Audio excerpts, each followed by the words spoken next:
My parents stole $45,000 from my grandmother to cover up my sister's drunk driving accident. Now they're facing charges for insurance fraud. I'm 31 and the youngest in my family. I have 3 elder siblings. My oldest brother Ethan is 45 and resides in Singapore. New Zealander Jacob is 43. My sister Madeline, 36, resides in our native country but around a 7-hour journey from our parents. I went to Brazil 6 years ago for employment. Distance helps occasionally. Mother always handled Ethan differently. He was born with severe asthma. The hospital kept him for weeks. Our mother describes those weeks as a solo fight. Back then, our father worked extra shifts to cover medical expenditures. In that hospital room, she spent much of the time alone. She claims that event linked them permanently. Nobody else had a chance after that. Our mother talks about Ethan every time we call. I contacted her last month to announce my promotion. After congratulating me, she spent 40 minutes informing me about Ethan's Singapore law firm partnership. She advised me to call him for career guidance. Agriculture exports are my job. Ethan handles corporate law. No overlap. Because airfares are pricey, I seldom visit home, but our mother gives me images on her phone. The majority are of Ethan, Olivia, and their 2 children. She has countless images of them. She has about 20 Jacob family photographs. She has less Madeline. She has 10 images of myself, half from when I was a teenager. My girlfriend Emily is sometimes called Olivia. Emily told me after the 3rd time. I didn't notice. Ethan is free to say whatever to our parents. When he was at college, our mother phoned me at 2 a.m. She was crazy. Ethan warned her that her excessive phoning was hurting his life and that she should stop. My phone call lasted an hour as she wept. Next day I phoned to check on her. She pretended nothing had occurred. She said I misinterpreted her and that Ethan was anxious from examinations. Mom and Dad visit Ethan in Singapore 3 times a year. They spend 3 weeks each time. They only visited me for 4 days because they had a stopover in Sao Paulo on their way back from Singapore, and I urged them to prolong it. They only visited Jacob once in 8 years in New Zealand. Though difficult, I'll try to clarify the money position. Our parents have given us money for various things over the years. Total, $210,000 for Ethan. That included educational aid, a first apartment down payment, and wedding funds. Jacob earned $270,000. The money went for college, a failed business venture, and a home down payment. For university and her wedding, Madeline received $85,000. My university funding was $38,000. Jacob's the angrier about money despite having more than Ethan on paper. That's due to property events. Our parents made us a bargain in 2012. Their farm was near the seaside in our hometown. Once the land was valued $380,000. They offered the property to whichever child would build a house and care for them when they became older. None of us would benefit. That was unjust, Jacob remarked. He suggested selling the land and splitting the proceeds 4 ways. Our parents declined. This would assure one of their children will be there for them, they argued. Jacob and our parents fought for 2 years. Jacob mentioned it every holiday and call. One of us would gain $380,000 more from the land's worth, he showed in spreadsheets. Parents wouldn't budge. Then Ethan intervened. He accepted their demands. He constructed a home there. He spent $140,000 building it. He joined Olivia. It was their home for 3.5 years. Then a Singapore company offered Ethan a job. He took. He traveled worldwide. He leases the house. He owns the property. About $620,000 now. Jacob phoned me after Ethan moved. He didn't shout, just stated he finally realized that our parents always organized. Ethan won, and we were meant to grin and accept. 6 months ago, our parents announced they were buying a Singapore property. They stated it was a family investment. They promised we'd inherit it jointly. Ethan lives 3 blocks from the house. Ethan provided the location. He joined viewings. He helped negotiate pricing. The purchase cost $570,000. 3 weeks after buying it, Jacob banned our parents on his phone, email and everything. Nobody knew he was doing it. Our mother panicked and called me to see whether he was okay. I hadn't. A month later Jacob wrote me a long note. Finished, he said. He thought he was exaggerating or oversensitive about the favoritism for years. He thought the Singapore home supported his point. He stated our mother had always detested his wife Hannah and was weary of seeing her cold toward her at family occasions. He stated his kids needed grandparents that cared about them, not only chatted about Ethan's kids. He claimed to be calm. He desired serenity. I hear from our mother practically daily. She asks whether Jacob contacted me. She inquires about Hannah.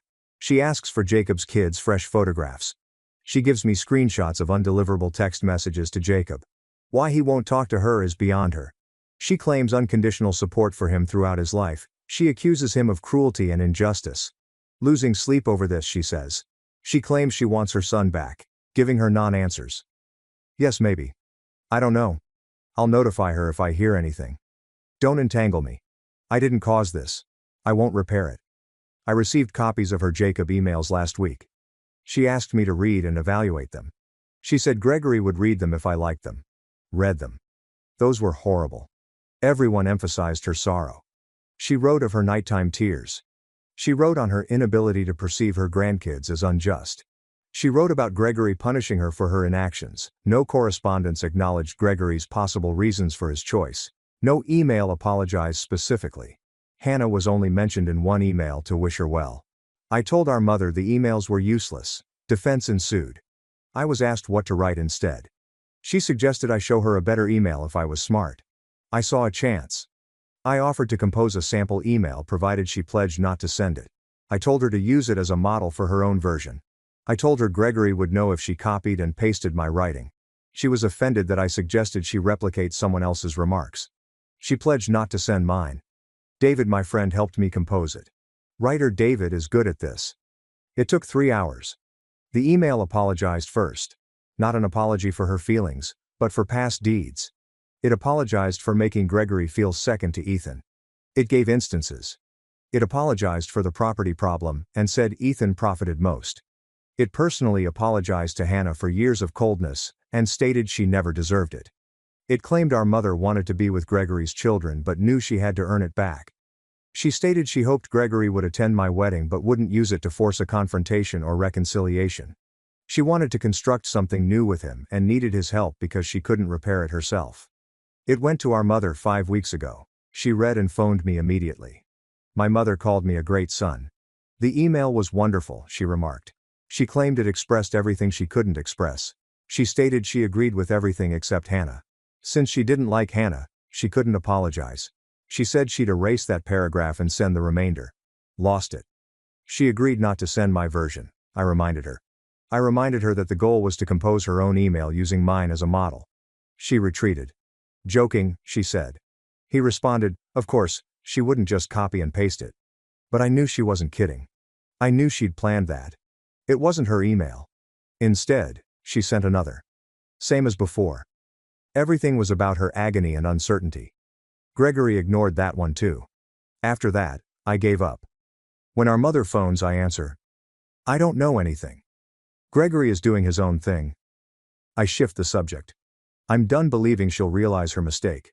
My wedding is 3 months away. No idea if Gregory will arrive. He hasn't responded to my invitation. Our mother has said the wedding will unify the family. She ignores my 2 warnings that my wedding is not about her Gregory drama. I'm sick of being involved. Phone calls bore me. I'm sick of pretending I don't know why Gregory cut her off. I wish I had his courage. I know if I did, I'd become Gregory again. Ethan or Madeline received daily calls inquiring about me. I never read her emails. She cried to anybody who would listen. Ethan would stay in the middle, receiving what he wants, like usual. Update 1. Gregory will attend the wedding. As is Madeline, as is Ethan.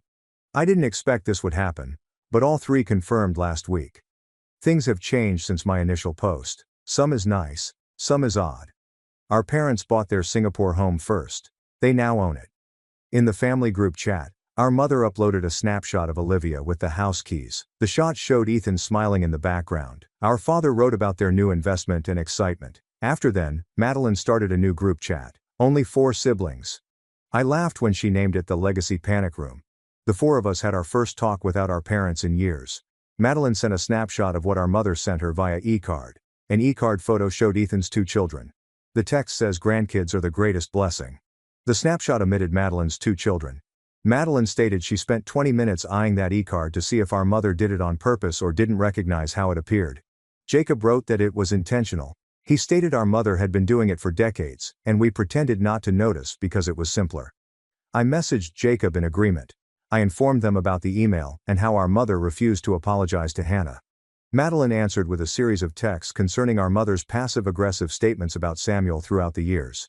She stated our mother told her Samuel appeared like a man who'd leave in a pinch. Samuel and Madeline married 12 years ago. Ethan was silent in conversation for 2 days. He wrote that being the favored made family issues difficult. He stated he didn't ask for it and couldn't fix it. The end. No apologies, only recognition. It exceeded my expectations from him. Our mother continued calling about the wedding. She wanted to chat to Gregory during the reception. She stated he may listen if they were in a nice place with the whole family. What to say to him was planned, she said. No, I said. I stated the wedding wasn't about her and Gregory. I threatened to have her escorted out if she cornered him or forced a discussion. I've never addressed her that way. She was quiet for a while. She pledged to behave. 2 weeks ago, Ethan sent me a private message outside the sibling group chat. He wanted to help after thinking about everything. He stated he messaged Jacob and Madeline individually. He denied trying to correct anything. He only wanted them to know he understood their frustration. I asked him why he reached out. He'd discussed it with Olivia. He claimed Olivia predicted our parents wouldn't be around forever and the 4 of us would be the sole family. He didn't want to cause his siblings animosity. Our mother learned Ethan messaged Jacob and Madeline. Not sure how. Ethan may have informed her or she saw anything on his phone when she visited. She contacted me to say she was glad Jacob received her letters. I corrected her. I denied her letters. I said Ethan reached out alone. A moment passed before she spoke. That was kind of Ethan, she remarked. She sounded unhappy. Emily recommended I video call all the siblings before the wedding. She suggested we discuss what might happen and set some ground rules. I liked the idea. So I messaged the Legacy Panic Room to see if everyone wanted to call. Jacob agreed, Madeline agreed, Ethan agreed. Last Thursday night was the date. The call lasted 90 minutes. We looked awkward on screen together. Jacob looked older. Madeline cropped her hair. Ethan called from his City View office with enormous windows. We first avoided discussing our parents. Just caught up. Jacob described his job. Madeline described her kids' school. Ethan discussed his case. Felt normal. It seemed like sibling chatter. Emily, seated next to me on the call, suggested we discuss the wedding. The crowd became silent. I just wanted a smooth day. I didn't want our mother surrounding everyone or our father giving awkward remarks. I desired a day when we could all be in the same room without it being bad. Jacob stated he came to the wedding to support me but not to reconcile with our parents. He stated he'd be courteous if they spoke to him but wouldn't lie. Madeline agreed. Ethan threatened to intercede if our mother attempted. He promised to keep her occupied at the reception so Jacob and Madeline wouldn't have to. That was appreciated by Jacob. I may have heard Jacob thank Ethan for the first time in 12 years. If things grew tense, Madeline would text a code word to the group chat and we'd all rush to the troublemaker. Pineapple was the code. Emily found that humorous. Jacob ended the conversation by saying he was bringing Hannah and the kids. Hannah first didn't want to attend since she didn't want to see our mother, but he convinced her it was vital. Madeline stated she was bringing Samuel and their kids.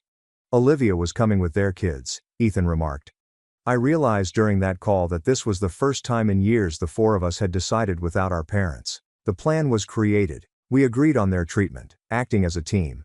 My mother phoned me the next day. She inquired about Jacob, said I had. She questioned about his talkability. I only mentioned he was coming to the wedding. She asked if she may talk to him. I responded I didn't know and she should enjoy the wedding without worrying about Jacob. We'll try, she said. I disbelieved her. Emily's brothers offered to quiet the welcome. Both are huge males and can steer unpleasant talks. I warned them about our mother's intentions, promised to handle it. The wedding is 3 weeks away. RSVPs are in. All my siblings agreed. Each family confirmed. Our parents agreed. Emily's family agreed. About 75 individuals are expected. I don't anticipate a flawless day. I don't expect Jacob to forgive her, or our mother to become self-aware. I expect to be married, have a good celebration, and handle the day without big issues. That seems my best option. Update 2. Bride and groom married. Some went better than intended. Some aspects were as predicted. Unanticipated section. We hosted a family dinner the day before the wedding. About 20 people, my brothers, their spouses, our parents, and Emily's close relatives. Jacob and Madeline arrived. They shared an airport cab after arriving on the same aircraft. They laughed as they entered the restaurant. It was years since I'd seen them interact. They appeared calm. Ethan, Olivia, and their kids arrived 20 minutes later. He immediately approached me and Jacob. Shook Jacob's hand. He enjoyed seeing him. Jacob nodded but said little. Madeline hugged Olivia, surprising me. I doubt they'd ever been close. Our parents came last. We saw our father as usual. We know our mother cried before she arrived. She had swollen eyes. To hide it, she used too much makeup. She attempted to approach Jacob immediately. She was stopped by Ethan. He presented her to Emily's parents. Our mom smiled and chatted. She glanced at Jacob every few minutes. The meal was fine. People ate. Several spoke. Our father spoke briefly about how glad he was to see all his children. Our mother was silent. Her dinner was scarcely touched. She stood and went to the restroom. Madeline stood near the hall. Mom stopped and spoke to her. Madeline replied briefly and left. Later, Madeline informed me in the group chat that our mother inquired whether Jacob would forgive her. Madeline said she didn't know. Jacob chatted with Emily's brother during supper. I chatted to Hannah about her flight and how the kids were adjusting to the time difference. Our mother wasn't mentioned. Hannah was never approached by our mother. Then Ethan stood and tapped his glass. The crowd became silent. I expected him to toast me and Emily, which I was cool with. That's typical for rehearsal dinners. He said it was nice to see everyone. He stated family was tough, but vital. Standard fare. Then he faced our parents. He requested that the toast focus on me and Emily, not him. Despite taking up a lot of family space over the years, he claimed this weekend wasn't about that. He stated this was my moment and wanted to preserve it. Complete silence fell over the table. Mom blanked. Dad looked at his plate. Jacob looked at Ethan as if to determine if it was a joke. Ethan lifted his glass and said, "Congratulations to me and Emily." Everyone did too. People drank. Conversation resumed hesitantly. Emily grabbed my hand under the table. Madeline lifted her eyebrows at me from across the room. He didn't react, but Jacob subsequently remarked it was Ethan's first nice deed in 12 years in the sibling group chat. Jacob and Madeline received an email from our mother the next morning. She sent it to me too. New Leaf was the topic. The email claimed she enjoyed the evening. She felt lucky to have such a lovely family. She then wrote 3 paragraphs describing how much she enjoyed spending time in Singapore near Ethan and Olivia and seeing their kids anytime she wanted. She wanted to spend more time there after the wedding. Madeline's kids weren't mentioned. She didn't say Madeline lived in her nation. She didn't notice Jacob barely talked to her over dinner. Jacob answered the email an hour later. His message was brief. He was pleased she liked supper. He liked seeing her at big events like weddings, but didn't want to keep in touch. He hoped she would respect that limit. Madeline responded by raising a boat-blocking bridge. I laughed seeing that. I ignored the email. It was erased. The wedding went well. Our father sobbed at the ceremony. Ethan helped set the chairs when one row collapsed before the event. Jacob and his family sat back. Our mother didn't look at them from the front row. At the reception, the DJ played a song and urged parents to dance with their kids. Our dad danced with Madeline. Our mother approached Jacob. She requested a dance. "Yes," he said. I think they danced for 90 seconds. Neither grinned. Jacob returned to his table and our mother went to the restroom after the song. Later in the evening, the reception was better. All 4 siblings sat at the same table. Our wives went elsewhere, just the 4 of us. We chatted for 40 minutes. We chatted about job, travel, kids and childhood memories. None mentioned our parents. No one mentioned the property, money or Singapore residence. It felt right all along. The next morning we enjoyed hotel breakfast. All siblings and families attended. Parents joined us. Kids ran with each other. Adults ate and spoke. It was nearly typical. Mom phoned 3 days after I returned from my honeymoon. She sounded strange. Her tone was bland. She contemplated the wedding. She said she was imperfect. Maybe she wasn't a good mother, she said, not knowing what to say. I responded, "Thank you for saying that." She shut up. We parted after a few more small chat minutes. Problems remain. I doubt Jacob will call her. I doubt she'll quit liking Ethan. But something changed. Now the 4 siblings have a group chat where we converse. We'll meet again at Christmas. Only our brothers and family. No parents. Okay. Enough for now. Update 3.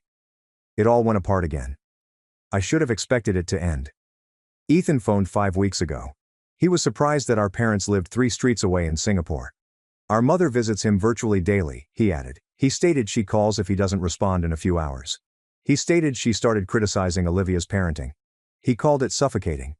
His plight didn't bother me. I told him this was what the rest of us had handled our whole lives from afar. He claimed he knew now. Madeline planned a New Year's excursion to Iceland for our siblings and families. She shared it on group chat. She supplied flight and hotel links. She advised us to establish our own traditions without our parents. Jacob said yes. I promised Emily and I would come. Ethan would have to consult Olivia, but he believed they might work. Our mother learned about the trip. She contacted Madeline to see why she wasn't invited. Madeline said the vacation was for siblings only. Our mother found that insulting and exclusive. Madeline regretted our mother's feelings but wouldn't change the plan. In the family group chat, our mother posted. It concerned Jacob's daughter's scientific project. His daughter made a volcano model. Our mother compared it to Ethan's son's volcanic science project 3 years ago. She reported that Ethan's son won first in his school's science fair. Jacob answered. He stated his daughter's project was about geology, not volcanoes, and comparing youngsters' achievements wasn't useful. He requested that our mother congratulate his daughter without mentioning Ethan. Our mother didn't answer, but she called an hour later. She stated Jacob was sensitive. She stated she wanted to bond with her grandchildren. Why everything she did was wrong eluded her. I was phoned by Madeline last month. She was reviewing our parents' old documentation at her place. She found their will. 8 months after buying the Singapore property, it was dated. The will gave Ethan and his children the entire Singapore mansion. Jacob's part would be held in trust while the 4 of us shared the estate. Trusts had conditions. Jacob could only acquire the money if he contacted our parents again. The will defined frequent communication as monthly calls and 1-year visit. Madeline's and my shares were conditionless, our portions would be guaranteed. Maddie was outraged. She posted a sibling group chat snapshot of the pertinent pages. She couldn't believe our parents would use inheritance to compel Jacob to remain with them. A day went by without Jacob's conversation mention. He posted one message. He considered the money irrelevant. He valued principle. He stated this demonstrated he cut them off correctly. Ethan said he was present when our dad signed the paperwork but hadn't read it. He denied knowing about the trust requirement. He was tired of hurting others. He claimed he'd discussed modifying it with our parents. Madeline phoned Mom immediately. Madeline told me our mother defended the will, but I don't remember anything. Our mother stated Jacob left the family and deserved penalties. Using inheritance to punish Jacob was manipulative, Madeline told our mother. Our mother maintained she was only keeping the family together. Our mother then called a family meeting. She told the group chat we needed to communicate. Her video call was last Sunday. All 4 siblings answered the call. Both parents were on. Initially, our father spoke most. He indicated the will was prepared fast and could need revision. He stated they didn't mean to injure. Mom intervened. She said Jacob wounded her initially by cutting off touch. She stated she wanted to protect herself and keep her grandkids. She explained the trust was supposed to persuade Jacob to rethink, not punish him. Unmuted Jacob. He didn't want conditional money. He stated his kids wouldn't need an inheritance from grandparents who never treated them fairly. He advised our parents to leave everything to Ethan and cease pretending we mattered. Ethan spoke. He refused the Singapore mansion if it would cause so much damage. He preferred our parents selling it and splitting the proceeds. Our mother explained they weren't selling the house because it was an investment. Madeline wanted a formal promise that the bequest would be conditional on nothing. She advised our parents to disinherit us directly rather than via trusts. Dad waived the trust requirement. He stated they'd change the will to equalize. That section of the discourse was silent from our mother. Instead of simply Ethan's kids, I wanted them to spend time with all their grandkids. I replied if they were in Singapore near Ethan's relatives, they should visit us too. Our mom stated travel was costly. I noted they'd visited Singapore 3 times in 8 months. The call ended unresolved. Our father claimed they consulted their lawyer. Our mother disconnected without saying goodbye. 4 of us received a fresh copy of our parents' will 2 weeks ago, removed trust condition. Jacob's portion was now equal. They would sell the Singapore mansion after their deaths and share the earnings 4 ways. Though imperfect, it was better. I then received a private message from our mother. She inquired about Jacob. She inquired about his New Year's trip to Iceland with us. I didn't know. She asked whether he'd forgive her. No, I didn't know either. She wanted me to speak to him on her behalf. No, I said. I told them this was between them and I wouldn't relay anything. She hasn't phoned me since. 12 days passed. That's the longest silence in years. Still active. Siblings group chat. We chat virtually daily. Madeline sends kid photographs. Jacob sends memes. Though he typically responds with emoticons. Ethan is there. Iceland travel preparation continues. The 4 of us agreed to go.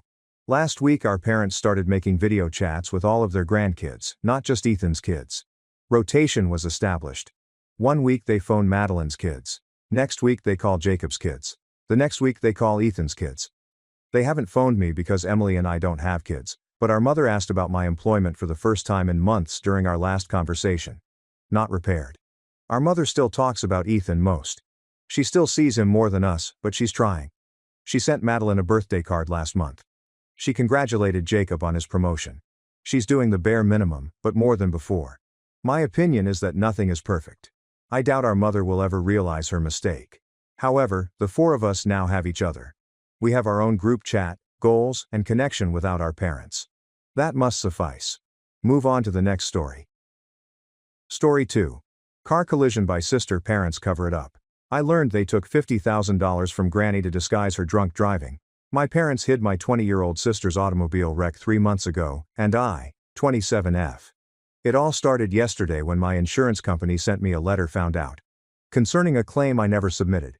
I opened it to see a $200 monthly premium increase. Thinking it was a mistake, I phoned them immediately. The guy told me my automobile was in an accident 3 months earlier. Since I used my car daily and it was okay, I felt ill. I thought it was fine until it made sense. A 2-week business travel to Chicago for a major customer presentation was 3 months ago. Airport parking costs $30 per day, so I left my car at my parents'. It seemed reasonable as they live 15 minutes from the airport.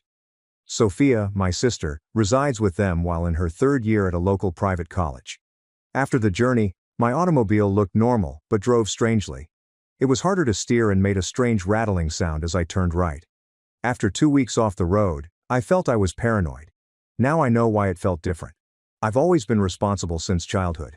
My dad was let off from his 20-year manufacturing career when I was 16. They laid off personnel everywhere due to budget cutbacks.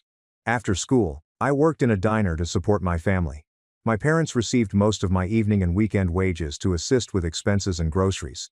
It was too expensive for me to attend a 4-year college after high school. Instead, I attended community college while working full-time at an insurance company. I earned my Associate of Business Administration in 4 years instead of 2 because I took school part-time. However, my sister Sophia received a different deal. After daughter completed high school 3 years ago, my parents took out loans for her to attend an expensive private institution. Times had changed and dad had a better job, so they could afford it. To offer her chances they couldn't give me. I was initially thrilled for her, but it hurt when they purchased her a new car for her 18th birthday while I saved for 2 years to buy my used Honda. Sophia has always abused everything given to her. She crashed her birthday vehicle and our parents' replacement in the last year. Texting while driving caused her first rear-end collision. The second time she tied it around a tree while racing with pals. She wasn't wounded either time, but my parents constantly excused her mistakes by stating she was young and learning. They had me work additional shifts at my waitressing job to pay for repairs after I scratched their car while parallel parking when I was her age. Paying it off took 3 months. Sophia keeps getting excuses and enabling her actions. I drove immediately to my parents' house to face them after receiving the insurance notice yesterday. After I showed them the letter, they stopped acting stupid. They acknowledged Sophia stole my car when I was on business. She refused an Uber to a party with pals. She hit a barrier returning. Instead of notifying me, they brought it to their mechanic friend Mark, who mended it off the books. They wanted to avoid stressing me out on my critical business trip. The kicker came when I demanded additional specifics. They filed the claim with my insurance but changed the date so I wouldn't notice. They even claimed I swerved to avoid a deer while driving. Angry beyond words. They lied to me and perpetrated insurance fraud. Sophia cried when I asked her about it, stating she was afraid I would be furious. My parents instantly defended her, claiming I was too harsh and she made a mistake. Family does that. Therefore I should understand as her big sister. Protecting each other. The worst thing is that this accident I wasn't in has raised my monthly insurance costs by $200. I pay $2,400 more every year for their falsehoods. I asked my parents to pay the difference, but they stated I was selfish, that family supports family. They mentioned how they let me remain rent-free for 6 months after college before I obtained a job, as if it justified deception. I said this wasn't about aiding relatives.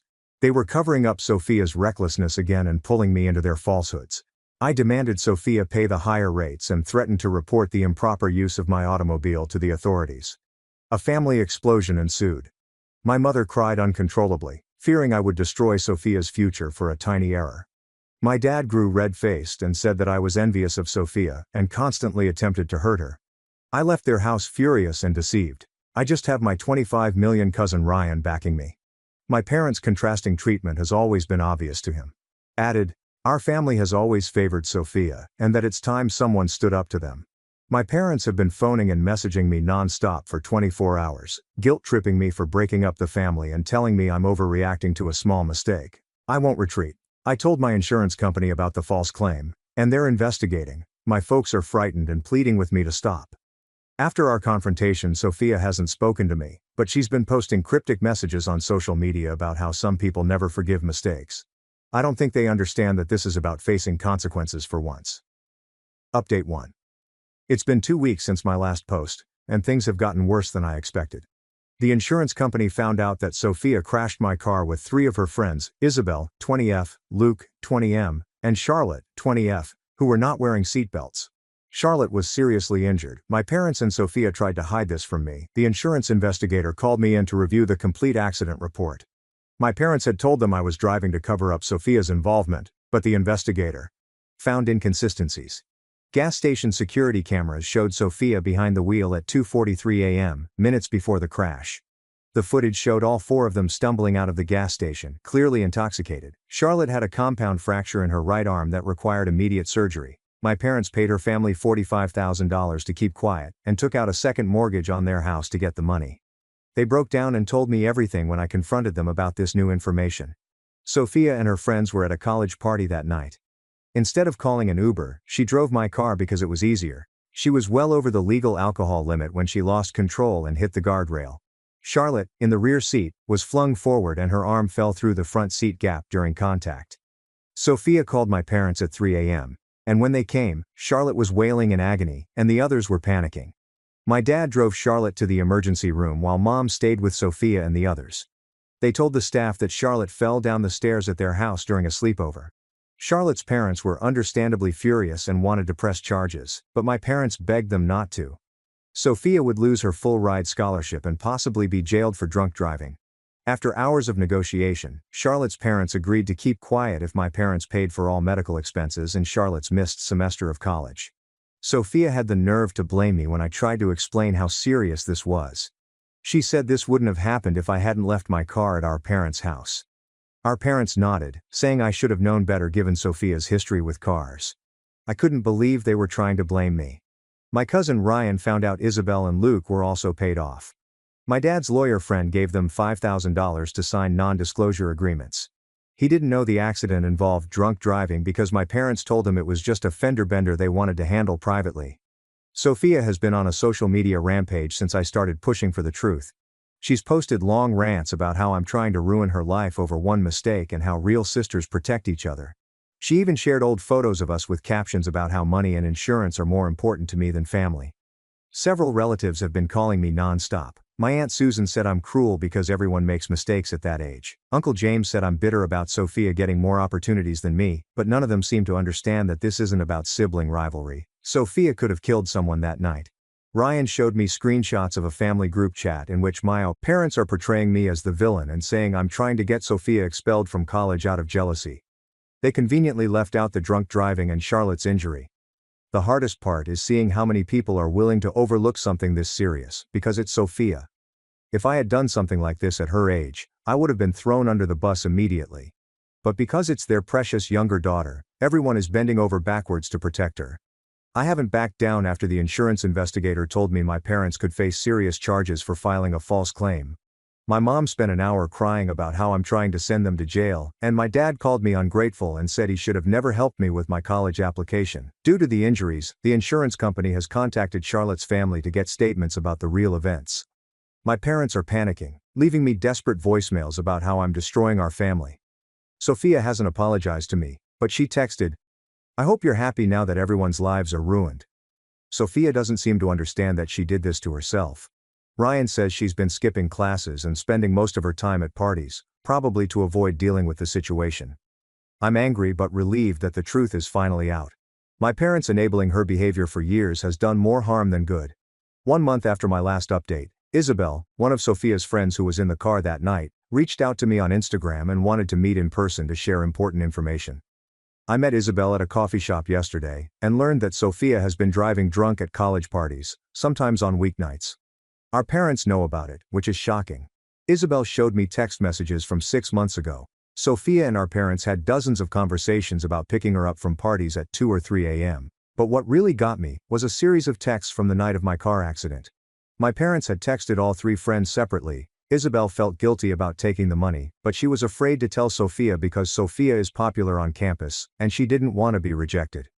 The second mortgage story was a lie. Isabel overheard my parents telling Sophia that they used my grandmother's retirement savings to pay Charlotte's medical bills. They stole $45,000 from my grandma's account without telling her, promising to pay it back before she noticed.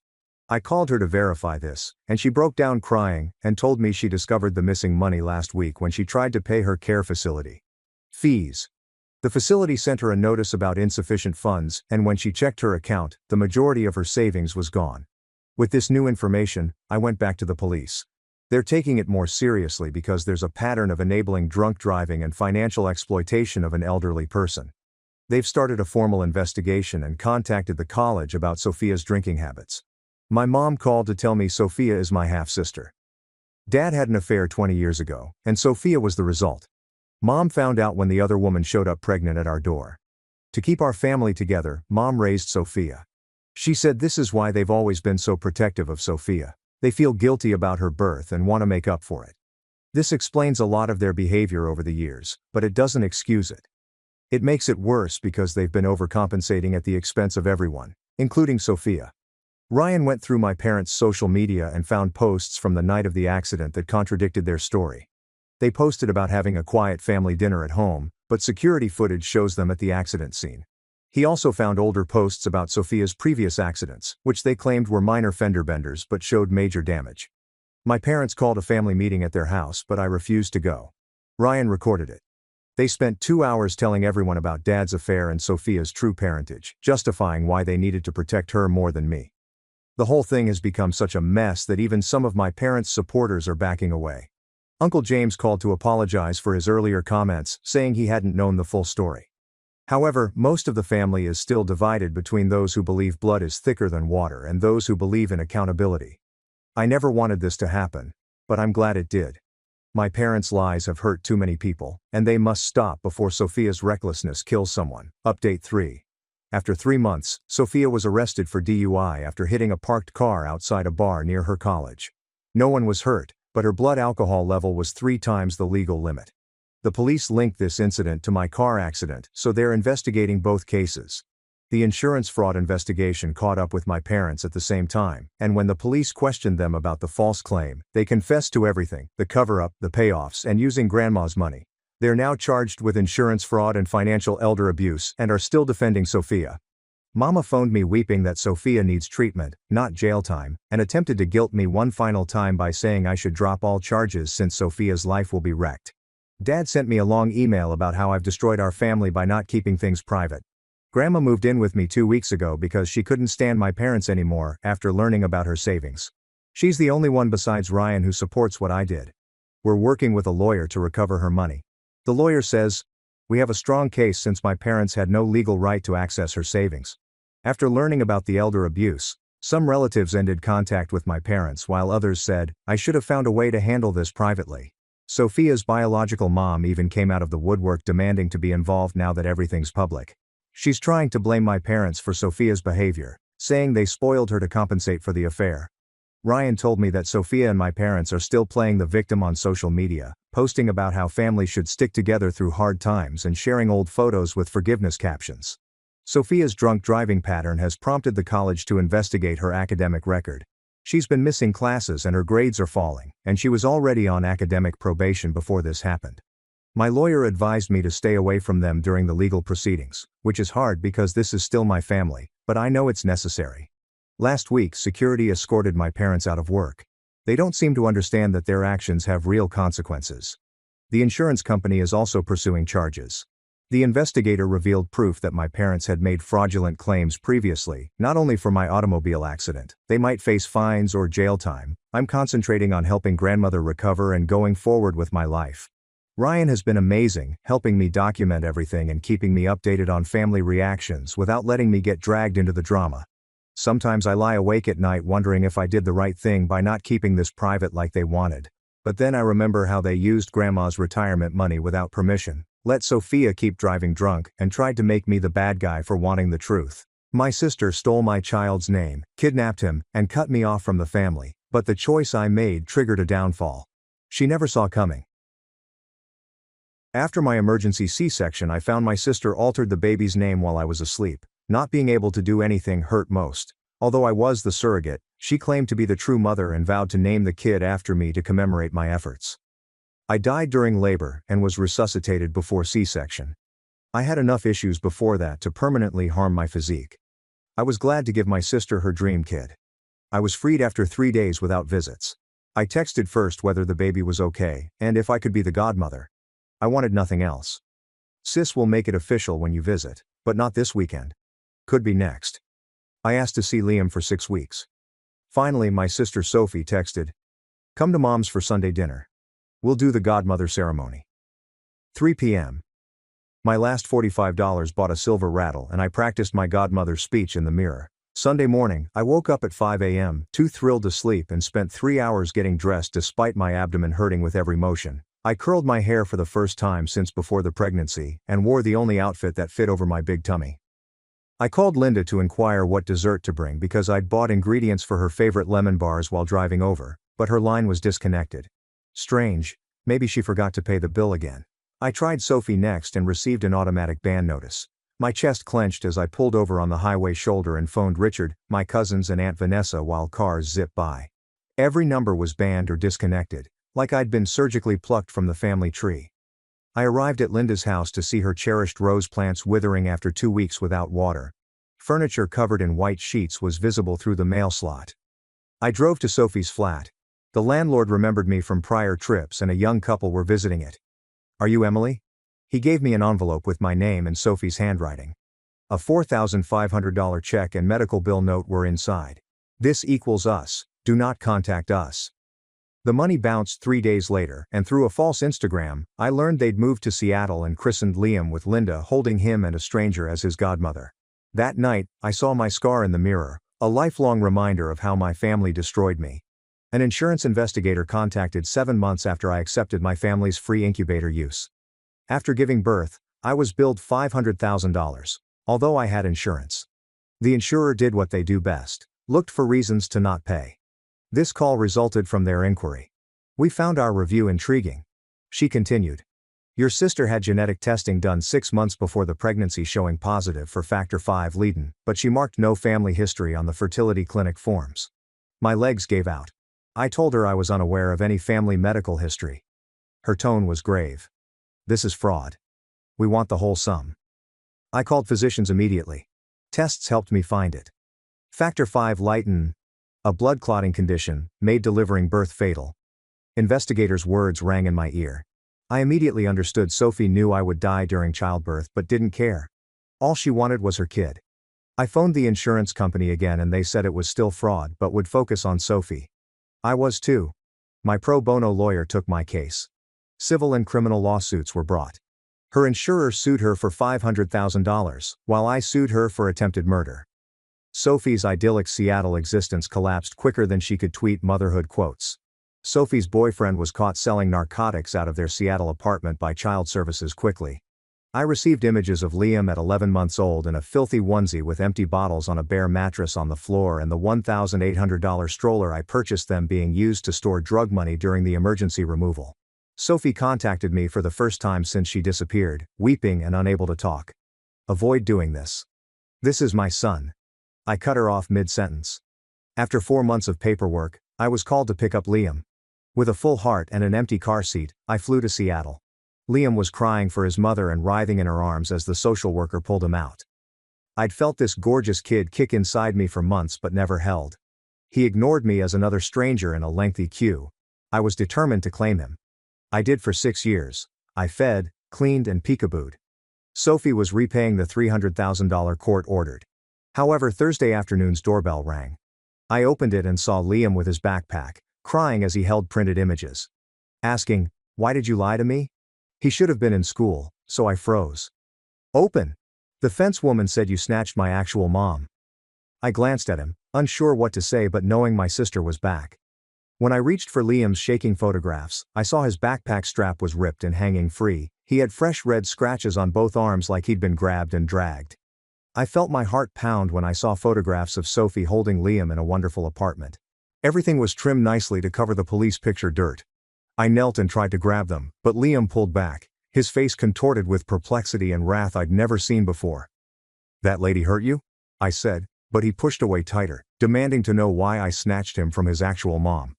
My hands were dialing the school while Liam remained transfixed at our doorway, his sneakers still muddy from where she took him. The secretary answered on the third ring, and I inquired why Liam was fired early without calling me. She paused, then apologized, saying Jessica Brown, his aunt, had arrived with court documents and ID. As she had waited outside the playground fence for weeks and Liam had waved at her before, they believed it was all right. My legs became limp as I hung up and called 911, reporting that my sister had abducted Liam from school with bogus identification. The operator listened, then informed me this was a civil matter for family court because Sophie was Liam's biological mother and he wasn't hurt. 2 hours later, Liam sat at our kitchen table with his mac and cheese going cold as I took pictures of his arm scratches and marks with my phone. He continued asking me why I lied, stole him from his actual mom, and never told him. Each inquiry seemed like a dagger cutting deeper as I tried to explain to a 7-year-old. I lay on the floor outside his bedroom door that night, listening to him scream himself to sleep, my C-section scar hot with stress ache. I searched for Jessica Lane on my laptop but only got a 2-week-old Facebook profile with no friends and images of Sophie at different ages. The next morning, I kept Liam home and contacted Matthew Scott, my custody lawyer 6 years earlier. When he answered on the second ring, I recounted how Sophie had contacted him despite the restraining order. He arranged an emergency hearing but cautioned it would take 2 weeks to see a judge.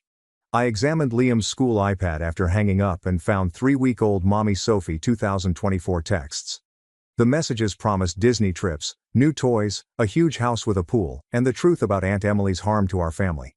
He received daily texts from her that she loved and missed him during recess when teachers weren't looking.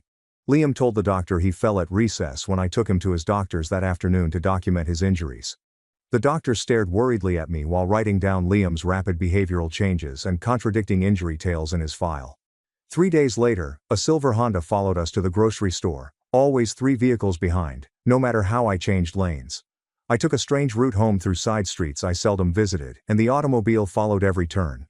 As I entered the police station parking lot, the Honda drove past without stopping, but I knew this was only the beginning. Matthew sent a stack of documents to my flat the next morning and informed me we needed to submit an emergency motion. We traveled to the courthouse, where I watched other families wait for their hearings as he filled out documents at the clerk's desk. The clerk reviewed our documents and said, "Judge Karen Mitchell had an opening in 10 days, but warned us that biological parent rights were complicated even with all our evidence." Liam's teacher phoned that afternoon, seeming apprehensive, and asked if I could meet. She stated Liam told his classmates that his true mom was coming and refused to prepare a Mother's Day card since I wasn't his mother. The time frame is confusing me. Emily nearly died carrying Sophie's kid. After months, Sophie lost Liam to Emily. Since the school counselor wanted to see me the next morning, I hardly slept worrying about it. I saw Liam's paintings on the counselor's desk before she started talking. He drew 2 houses, a phony home with stick figures that looked like us, and a genuine home with a woman he'd never lived with. The counselor showed me additional drawings of Liam using his unsteady handwriting to write about my true family and returning home soon. She advised urgent therapy but claimed the wait list was 6 weeks long and gave me childhood trauma leaflets I threw away. 2 days later, a FedEx truck arrived and the driver handed me a signature-required envelope. Nancy's Seattle legal firm sent a formal letter saying I'd won custody fraudulently and requesting Liam's immediate return. The letter indicated Sophie had finished recovery and remarried Michael Thompson, a rich businessman who could give Liam chances I couldn't. Because my hands shook, I dropped the papers and Matthew discovered me on my kitchen floor 20 minutes later, attempting to pick them up. He took the letter and called while I felt trapped. 5 days before our hearing, Matthew phoned me at midnight after researching all night and finding no Michael Thompson in any database. But he found something else. Jessica Lane claimed to be Liam's aunt for months through court paperwork. The whole affair was planned and executed with false addresses and phone numbers that looked real. Liam was packed his favorite toys into his rucksack that night. He replied he was preparing for his real house when I asked. I held him on his bed while he told me the fence woman promised him a puppy and a room with a TV and video games. She told him I was monitoring him, but now he needed to go home. The next week at Liam's soccer practice, I noticed the silver Honda in the parking lot and observed a woman get out and chat to other parents. She introduced herself as Liam's aunt and said she was worried about my mental health after the traumatic birth. Several parents looked at me differently. One mom moved her chair away from me, and another pushed her child away when he tried to talk to Liam. Matthew subpoenaed Sophie's treatment records and found she was released after 12 days for non-compliance. The prosperous businessman's spouse was Lucas Thomas, just freed from prison for fraud and identity theft. My reputation at Liam's school was already suffering even with this knowledge. 3 days later, Liam left during recess, and a teacher spotted him 2 blocks away headed toward the silver Honda parked along his path. The principal called me in to say they were instituting a safety plan that needed me to take Liam to class every morning. She stared at me like I was the problem, while stating that Liam appeared puzzled about his living circumstances.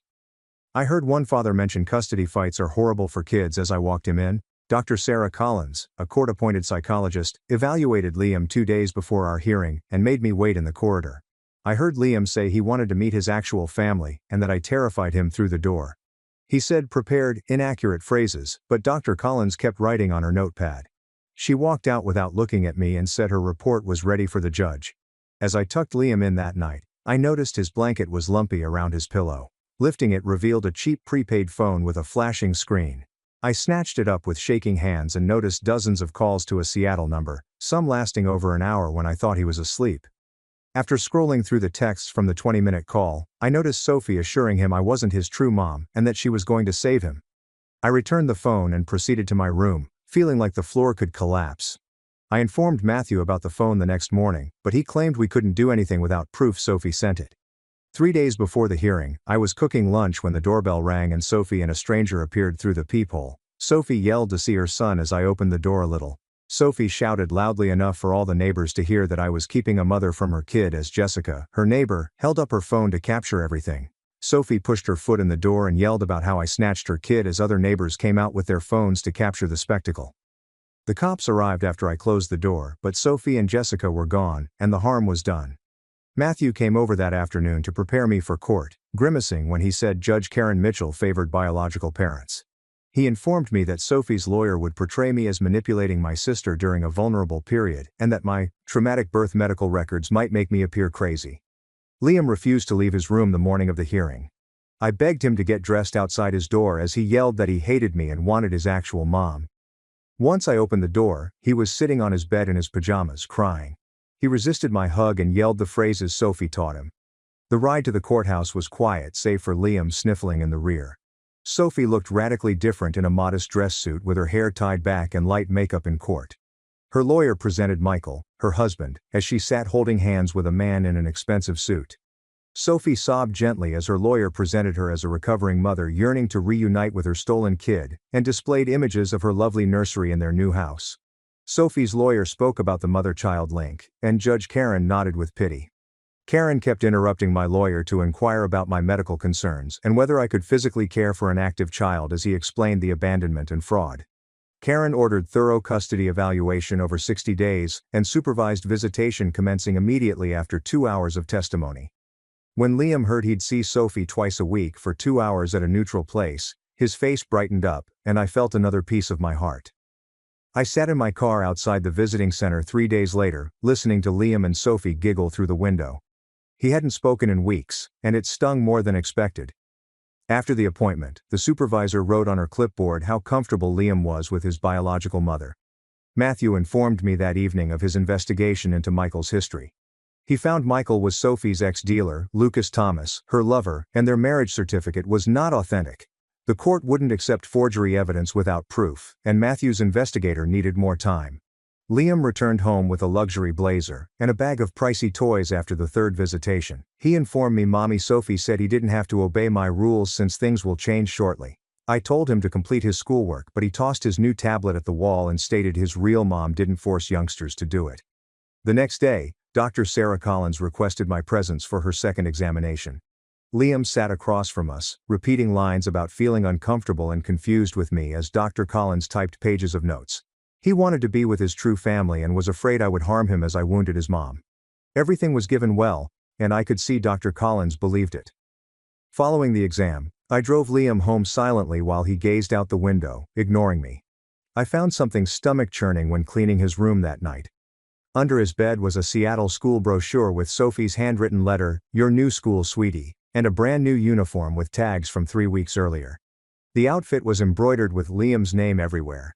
I gave Matthew images of everything and he phoned me within minutes, arguing this was a breach of the custody arrangement since she couldn't enroll him anyplace without court authorization.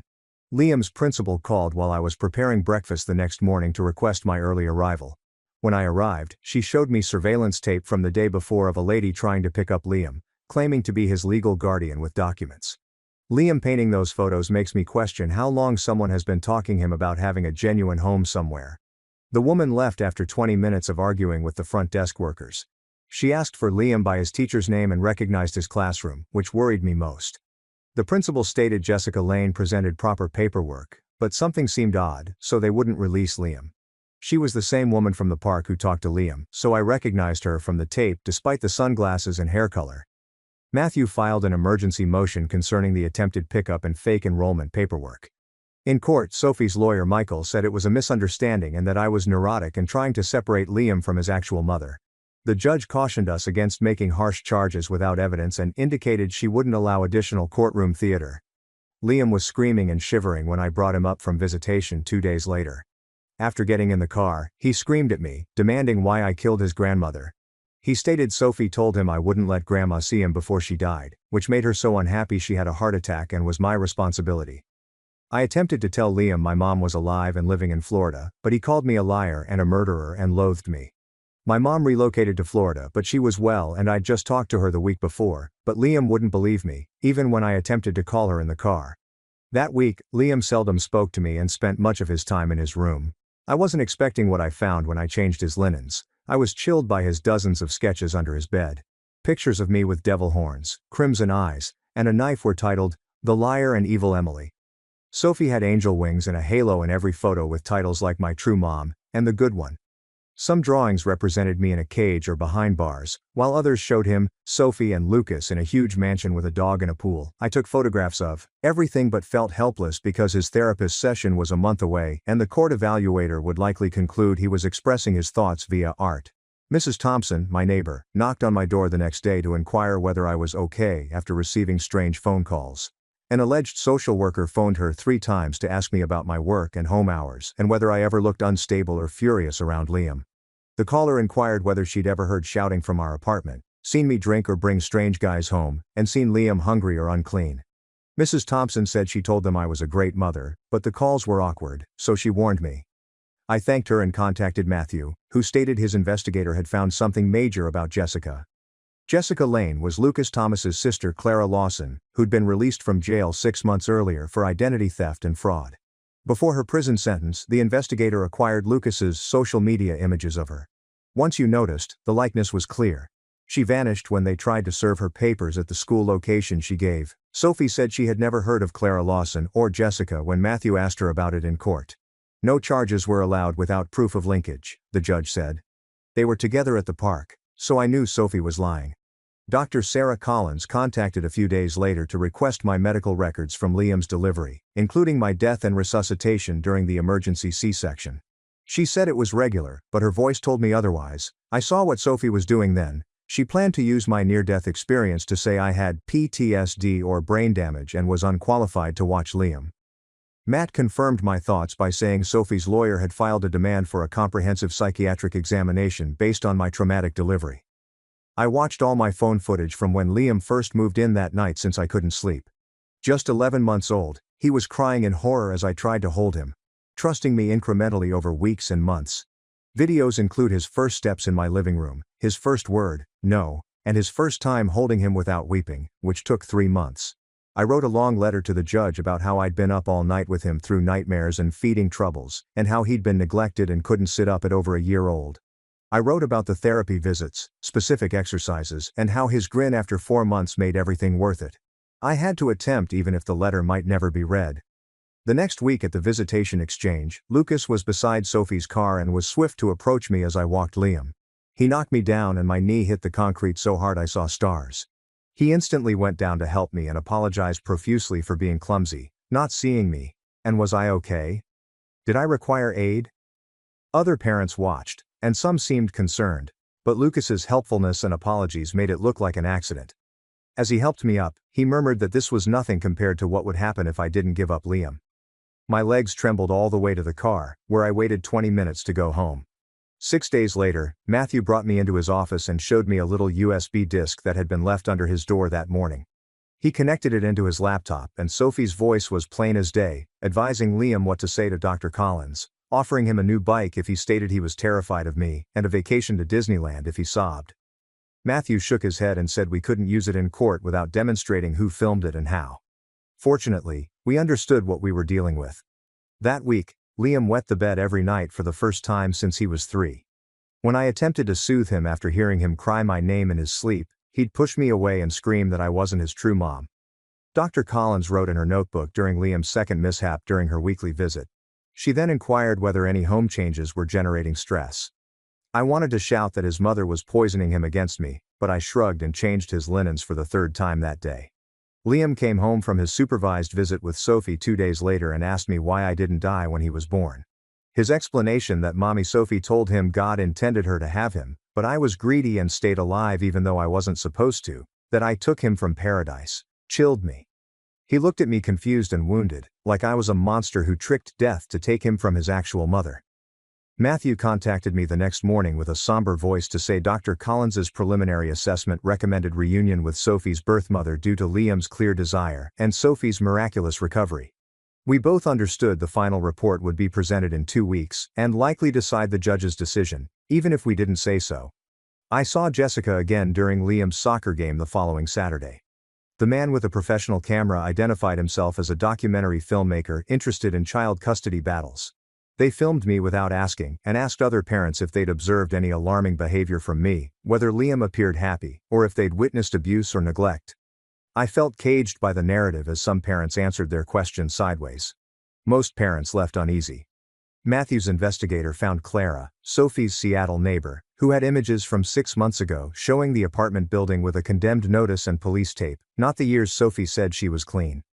Clara was afraid to testify since she'd seen Lucas's buddies arrive and go at all hours and understood their power. She provided us copies of the images and her contact data in case she changed her mind. The following supervised visit was the hardest, because Liam told me he didn't want to return home and that Sophie promised the awful judge would see the truth and let him live with her forever. I hugged him farewell as usual, but he shouted, "Don't touch me," loud enough that everyone in the visiting facility stared and the supervisor started filing her report. 3 days later, the school administrator called to inform me Liam was showing his classmates soccer practice injuries and telling them I struck him, was harsh and scary, and wanted to live with his true mom.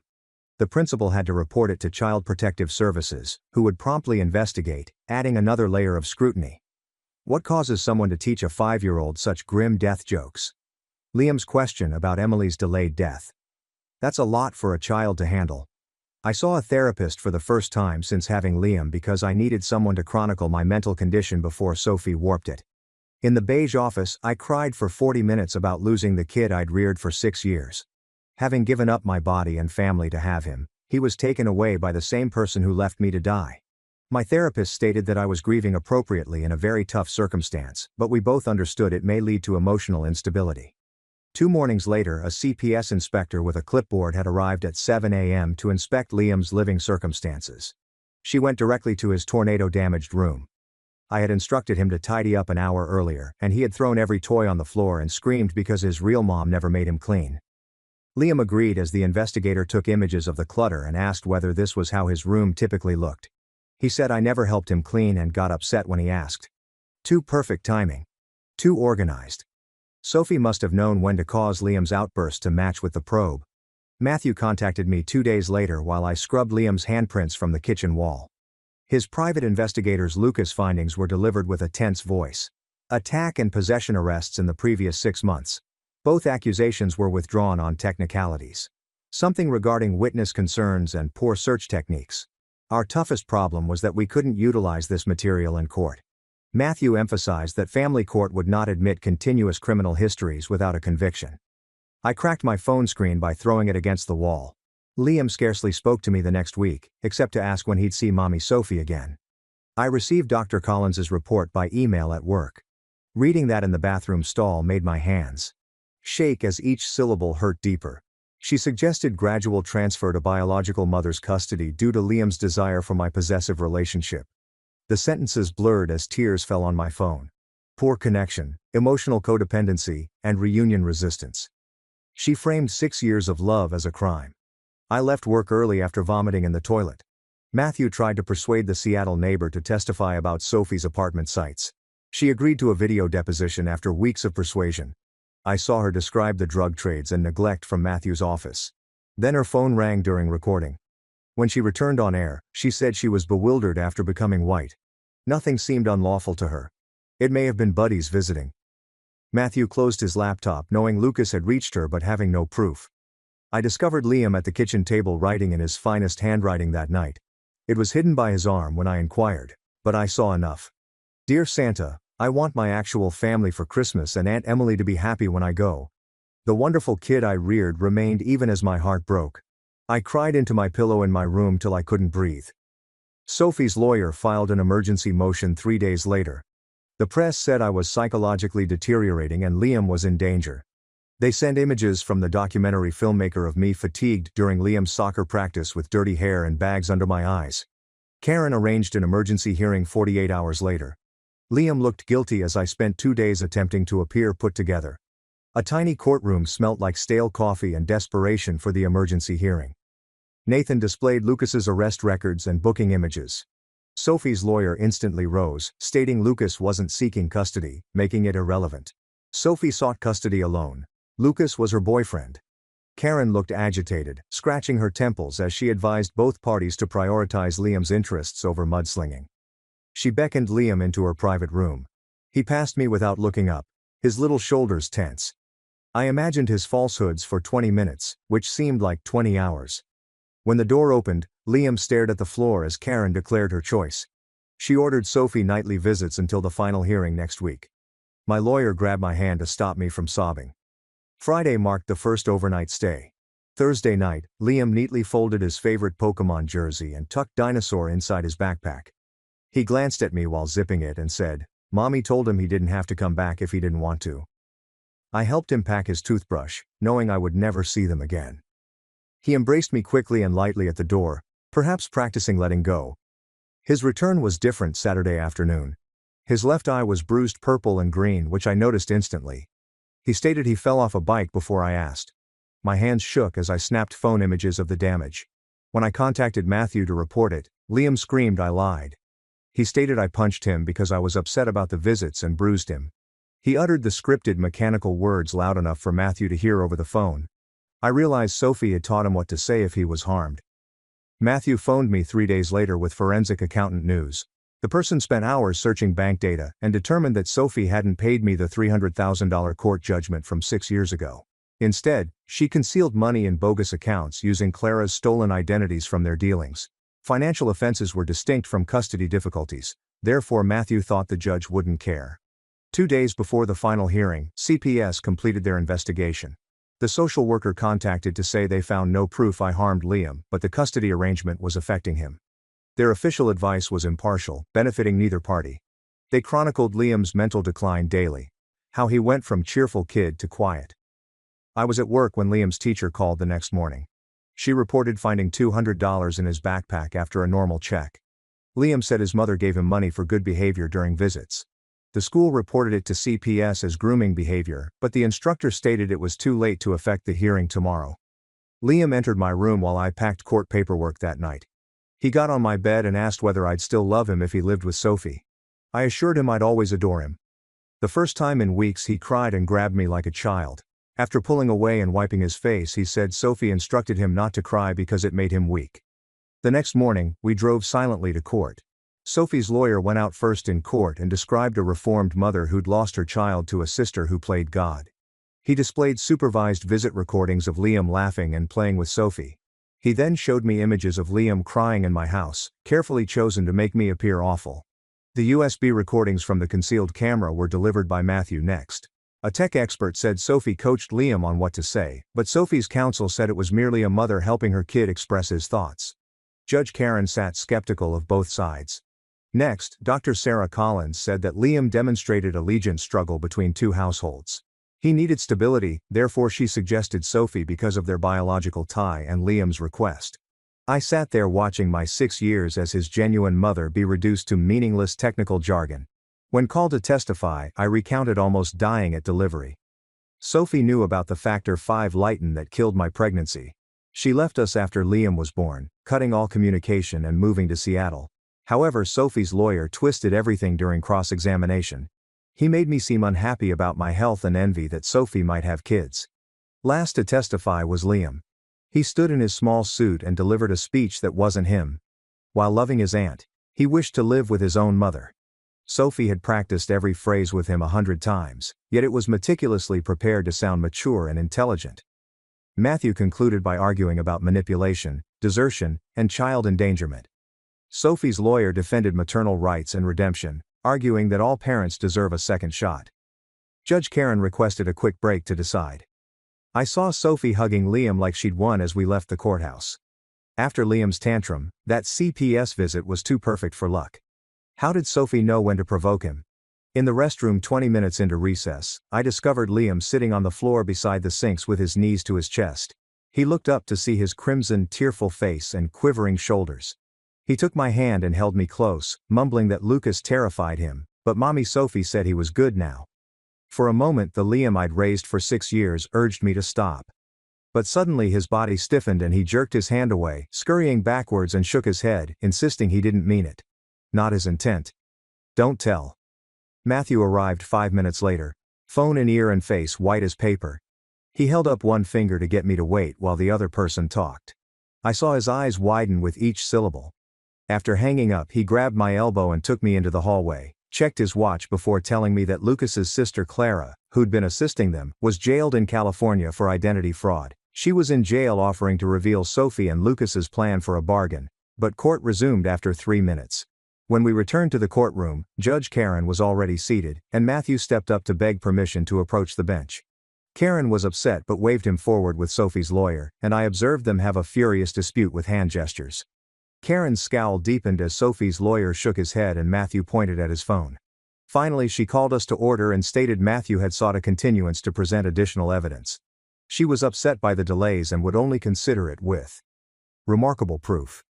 Matthew detailed Clara's detention and readiness to testify about the entire plot, saying she had paperwork and recordings that proved everything. Karen reclined in her chair for a long time before grudgingly approving 72 hours and warned that this was the final postponement she would accept.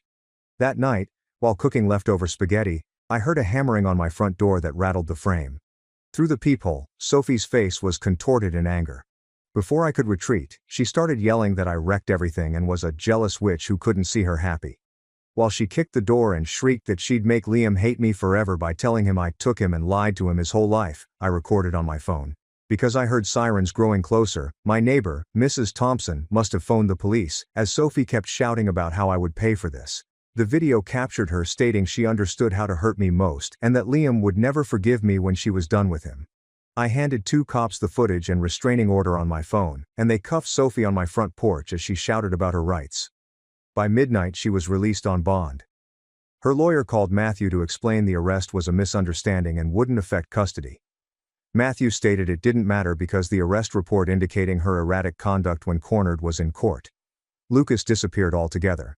His phone was unplugged and his flat unoccupied when Matthew's investigator arrived. Matthew invited me to his office to study Clara's deposition the next morning. She gave them everything, including images of fake documents, recordings of coaching sessions where they told Liam what to say, and proof that Lucas was still distributing drugs and paying Sophie's lawyer. The worst aspect was Sophie's drunken laughter about not wanting to raise Liam 2 weeks before. She intended to punish me for kidnapping him. He made her think of all she'd lost, and she couldn't tolerate him. Making me suffer was worth appearing to be a wonderful mother. Clara filmed everything because she was weary of being drawn into their mess and wanted insurance in case they turned on her. A court-appointed guardian, retired teacher Mrs. Patterson, skilled in instances like these, was caring for Liam. Liam finally felt secure telling the truth without Sophie and Lucas watching. Mrs. Patterson contacted Matthew to tell that Liam had broken down over lunch and told her everything about Lucas slapping him when he missed his lines, Sophie shouting at him during visits when he didn't seem cheerful, and being confined in his room when he sobbed for me. He repeatedly wrote, "I want to go home," on pages with drawings of our former house. I saw Liam at the courts 3 days later under social worker supervision. After seeing me, he went into my arms, crying and apologizing, saying Sophie told him I'd go to jail if he said the wrong things in court. He apologized repeatedly. The man was apologetic. He didn't mean it. He wanted me to stay out of trouble. He showed me bruises on his arms from Lucas's hold and told how they had him practice his testimony every night for weeks. Sophie had used his love for me against us by promising to help him find his actual family if he loved me. Judge Karen's face was stone as she evaluated the fresh evidence when court resumed. They brought Sophie to the stand and asked her if Clara had instructed Liam to lie in court. Sophie began calmly, calling Clara a criminal who would say anything to avoid jail. Something snapped when Karen listened to Sophie's audio claiming she didn't want Liam. Sophie sprung up yelling about motherhood rights. Liam was hers by blood and could not be taken. The system was stacked against her. It took 2 bailiffs to pull her back in her seat after she shouted that I was a barren witch who stole her kid. Karen immediately demanded a psychological assessment of Sophie, not Liam, due to her concerns about her mental health and parenting capacity. After 3 hours with Sophie, the court psychiatrist diagnosed her with narcissistic personality disorder, with antisocial traits, and advised against unsupervised contact with Liam, owing to the potential of emotional manipulation and psychological injury. 2 days later, Matthew contacted me at work to tell Lucas had been detained trying to enter Canada with 2 kilos of cocaine and 3 unlicensed firearms in his trunk. Border inspectors uncovered phony passports, and Lucas's photograph didn't like Sophie's successful boyfriend from court. When Matthew told Sophie about Lucas's arrest at our next hearing, she sprang up so fast her chair flipped over and screamed at her lawyer. She dismissed him in front of everyone and told the court she would defend herself since everyone was plotting against her. Karen gave her 3 days to prepare her case. However, Sophie returned with a stack of old printed emails and texts. She brandished them around, saying they proved I coerced her to accept Liam and tricked her into using me as a surrogate. She accused Karen of collecting insurance company kickbacks and Matthew of sleeping with me. 2 court officials approached her when she shouted that I indoctrinated Liam and would testify that I beat him. She ran across the aisle at me, yelling about the money I owed her for rearing Liam for 11 months on seeing them. When the cops seized her arms, she kept kicking and spitting until they had to take her out while she yelled, "We'll pay." Sophie was handcuffed at the defendant's table an hour after Karen sought a recess. The judge quickly awarded me full permanent custody with no Sophie visits. Her permanent restraining order forbade Sophie from approaching Liam or me within 500 feet. I was surprised when she did anything. Karen faced the prosecutor in the gallery and announced she was sending Sophie's case for criminal prosecution for child endangerment, fraud, and witness tampering. Sophie gazed at the table as the judge said that Liam would be given to my care immediately and any effort to contact him would result in arrest. A week later, Liam returned permanently. But this wasn't the youngster taken 3 months ago. He continued asking Sophie to come rescue him, if she still loved him, and if he was horrible and she left. His dreams woke him up screaming every night. During the day, he followed me around like he was, I might disappear. We started seeing a parental alienation specialized child therapist twice a week. I couldn't find Liam after grocery shopping one afternoon until I heard a disturbance from his closet. He made a fort inside with every blanket and pillow he could find. I found him in the center with a flashlight and his beloved plush elephant when I opened the door. He glanced up at me and murmured that no one could find him in there, that he was secure. I took Christmas lights from the garage and helped him thread them in the fort instead of talking him out. How did Liam know to design that closet safe space? Was it something he learnt at Sophie's when things became scary? His other plush animals were brought one by one and placed around his secure sanctuary as guards. We sat in that closet fort for 3 hours without discussing Sophie, court, or anything terrifying. Reading comics by Christmas light with the world outside far away. Sophie's insurer sued for the whole $500,000 plus $150,000 in damages and legal expenses. Sophie had no defense with Lucas in federal prison for 15 years, and Clara testifying about their apartment observations. Her public defender warned Matthew she faced 3 to 5 years in state jail for the criminal counts and a lifetime civil suit. The month passed, and Liam was making gradual treatment progress when Matthew called to tell me Sophie had tried something new. She had a new lawyer write Liam a letter alleging I was poisoning him against his actual mother, and that she would always love him despite the falsehoods. After Matthew intercepted it before it reached our mailbox, Liam saw the envelope when Matthew showed me why we needed to prosecute her with postal tampering. Liam's nightmares returned, and he soiled the bed for the first time in years that night. Terrified. Liam's therapist said in our next appointment that Sophie's warped mindset makes her hurt others. She explained in simple terms that love doesn't hurt or scare, and that Sophie's actions weren't Liam's responsibility. Liam stopped wondering when Sophie was coming back because he saw the difference between true love and what Sophie had done to him. Sophie kept hurting us from jail, and I discovered she had been posting on arranged parent groups, claiming hundreds of others I had abducted her son. She accused me of bribing judges and manipulating DNA testing to take Liam and of corrupting the family court system. The postings were disseminated in echo chambers where other parents who lost custody supported her. I started receiving anonymous letters calling me a baby thief and threatening to disclose my crimes. Matthew reported each one to the police and told me they were just angry online users who didn't know the truth. Sophie had her criminal trial via video connection from county jail 2 months after the custody trial. She was charged with child endangerment, fraud, witness tampering, and assault for attacking me in court. The prosecution detailed Lucas's drug selling, Liam's living circumstances, and the bogus genetic testing documents. After a guilty judgment, the court sentenced her to 5 years in state jail with no contact with Liam until he reached 18. I watched on my laptop at home while Liam was in school. When the judge read the punishment, I was exhausted, not vindicated. After Liam arrived home from school that afternoon, I informed him Sophie was going to prison for 5 years and saw his face go through 10 emotions before he nodded and walked to his room. Next week, his therapist said Liam had wanted to write Sophie a note. Not to send, but to write his sentiments. After, he was quieter than normal and had a folded piece of paper which he discarded in the garbage at home without showing me. 2 days later, I found him in the backyard with a shovel drilling fence line holes. When I inquired what he was doing, he stated he wanted to plant something ours. After driving to the garden center, he named tomato plants, sunflowers, and a lemon tree as we planted them, carefully patting earth around the roots. He used this old watering can from the garage to water them every morning before school, inspecting for fresh growth like it was the most essential task. A few weeks later, his teacher called to tell me Liam had stopped talking about his actual mom during sharing time, and was talking about his plants and supper. Change occurred slowly over months. When he needed homework help, he called me Emily, then Aunt Emily, then Mom. We both try to ignore it. State check for $12,000 came. Sophie's first asset seizure payout. I opened Liam's college account that day. 6 months after the experiment, I woke up to smoke detectors ringing and discovered Liam flipping rubber eggs and toasting bread. A green marker-written construction paper card for Mom on a tray. His end-of-year report came home with good grades and a note from his teacher stating he'd spoken up for a first grader being bullied instead of using his fists. He asked if we could drive past the hospital where he was born over summer vacation, and we ate ice cream in the parking lot while he glanced at the building and said, "Thank you for not dying, Mom." His voice was so soft I almost missed it. I met Mrs. Patterson in the grocery store buying cat food and she hugged me tight, telling me the neighborhood was watching us. Not all family is blood. People with casseroles and offers to watch your child are sometimes it. Liam entered 3rd grade with a confidence, writing my name on every form without prompting. In their family tree project he wrote, "Don't need one. My mom is enough." I cried in my car after pickup. His 9th birthday was a gorgeous October Saturday. We had school kids and close neighbors in the backyard. Everyone sang when Liam blew out candles on my uneven box mix cake.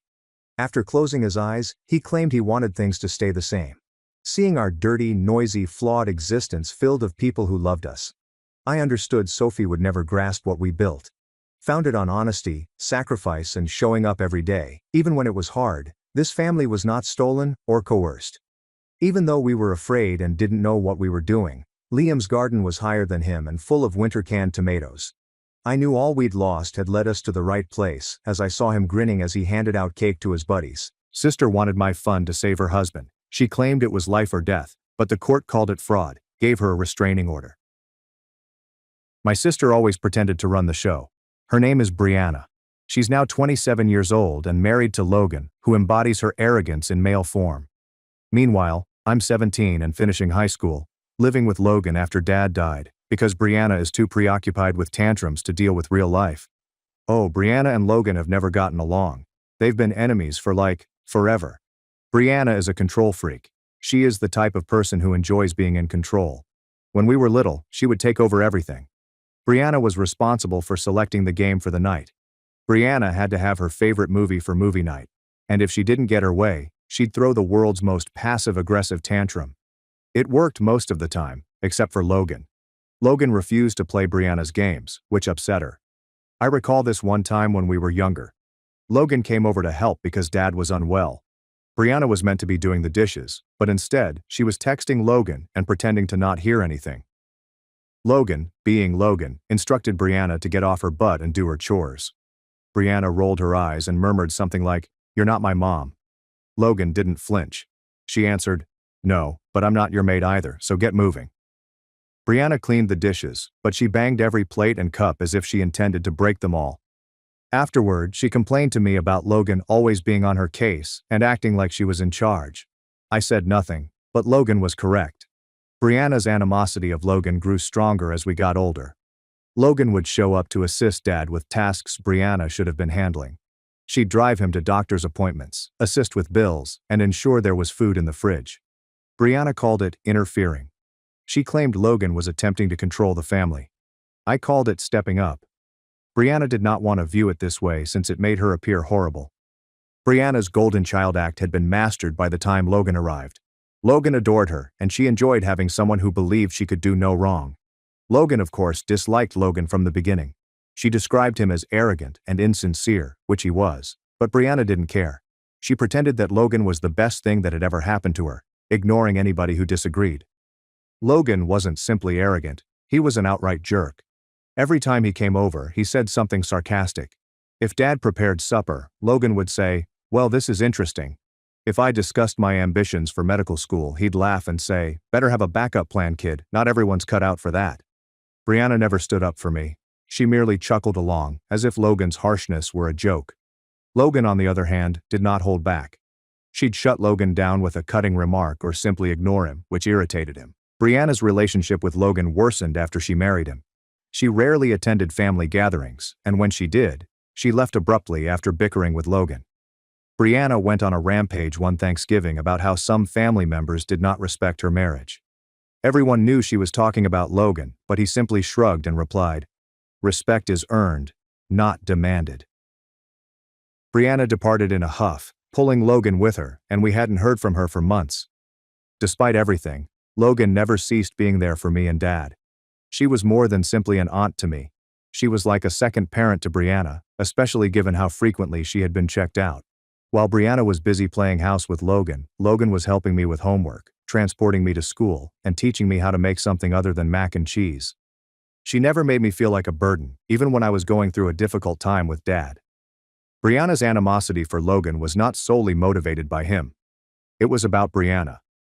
Logan recognized Brianna for who she truly was: self-centered, manipulative, and not as wonderful as she wanted everyone to believe. Brianna was worried because she couldn't control Logan in the same way she did everyone else. She couldn't flatter her, guilt-trip her, or manipulate her words to make herself appear better. Instead of dealing with that, Brianna simply identified Logan as the enemy. Looking back, it's incredible that Brianna could hold on to that grudge for so long. Even after she married and moved out, she continued to grumble about Logan. She'd say things like, "Why does she always have to be involved?" And, "I can't stand how she treats me like a kid."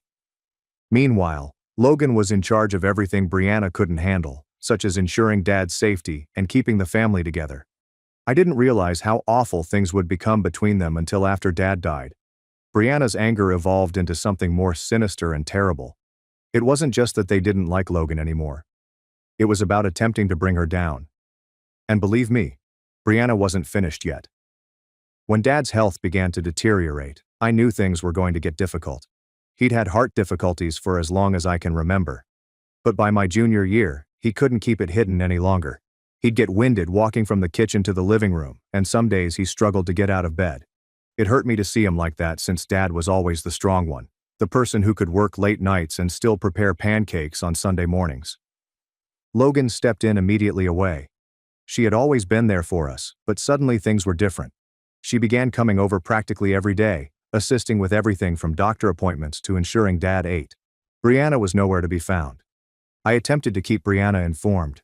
I'd text her, call her, and leave voicemail messages. "Dad's not doing great," I'd say. "You should come by and see him." She always had an excuse. Logan's been working late, or I've got so much going on at work. The line that really irritated me was, let me know if it gets serious. What the hell did she believe was happening? Dad was severely ill, and she couldn't even spare an hour to see him. I'll never forget the night Dad collapsed in our living room. I was in the kitchen completing my schoolwork when I heard a loud crash. I rushed in and found him on the floor, holding his chest, his face pallid and sweaty. I panicked and phoned 911, then Logan. She arrived before the ambulance, her face tense with concern but calm enough to keep me grounded. Brianna didn't pick up. I left her a message. Dad's going to the hospital. You need to come now. That hospital stay marked the beginning of the end. Dad was there for weeks, and every day I hoped Brianna would arrive. She did not. Logan and I were there every day, sitting by his bedside, holding his hand, and making sure he was comfortable. The nurses recognized us by name. Brianna didn't bother calling till the second week. Even then, the purpose was not to inquire about Dad's well-being. It was to lament about how difficult her life had become because of Logan's health concerns. Now, here's the deal with Logan. He has some form of chronic ailment. I don't know much about it because we've never been close, but Brianna would bring it up whenever it was convenient for her. You don't understand how hard it is, she'd remark. Logan's been so sick lately. I got it. It's terrible to be unwell, but she was using it as an excuse to overlook what was going on with her father. The day Dad died, it was just me and Logan in the room. He had been in and out of consciousness all day, barely able to communicate. I held his hand, and Logan caressed his hair, assuring him it was okay to let go. When he eventually stopped breathing, it seemed as if the entire universe stopped. I don't think I've ever sobbed this hard in my life. Logan was with me the entire time, even when I broke down entirely. Brianna had no idea till several hours later when I eventually reached her. She acted as if I was overreacting. Why didn't you tell me it was this serious? She said, her voice full of phony worry. I wanted to shout. I had been telling her for several weeks. She simply didn't care enough to listen. Brianna did not show up for the funeral either.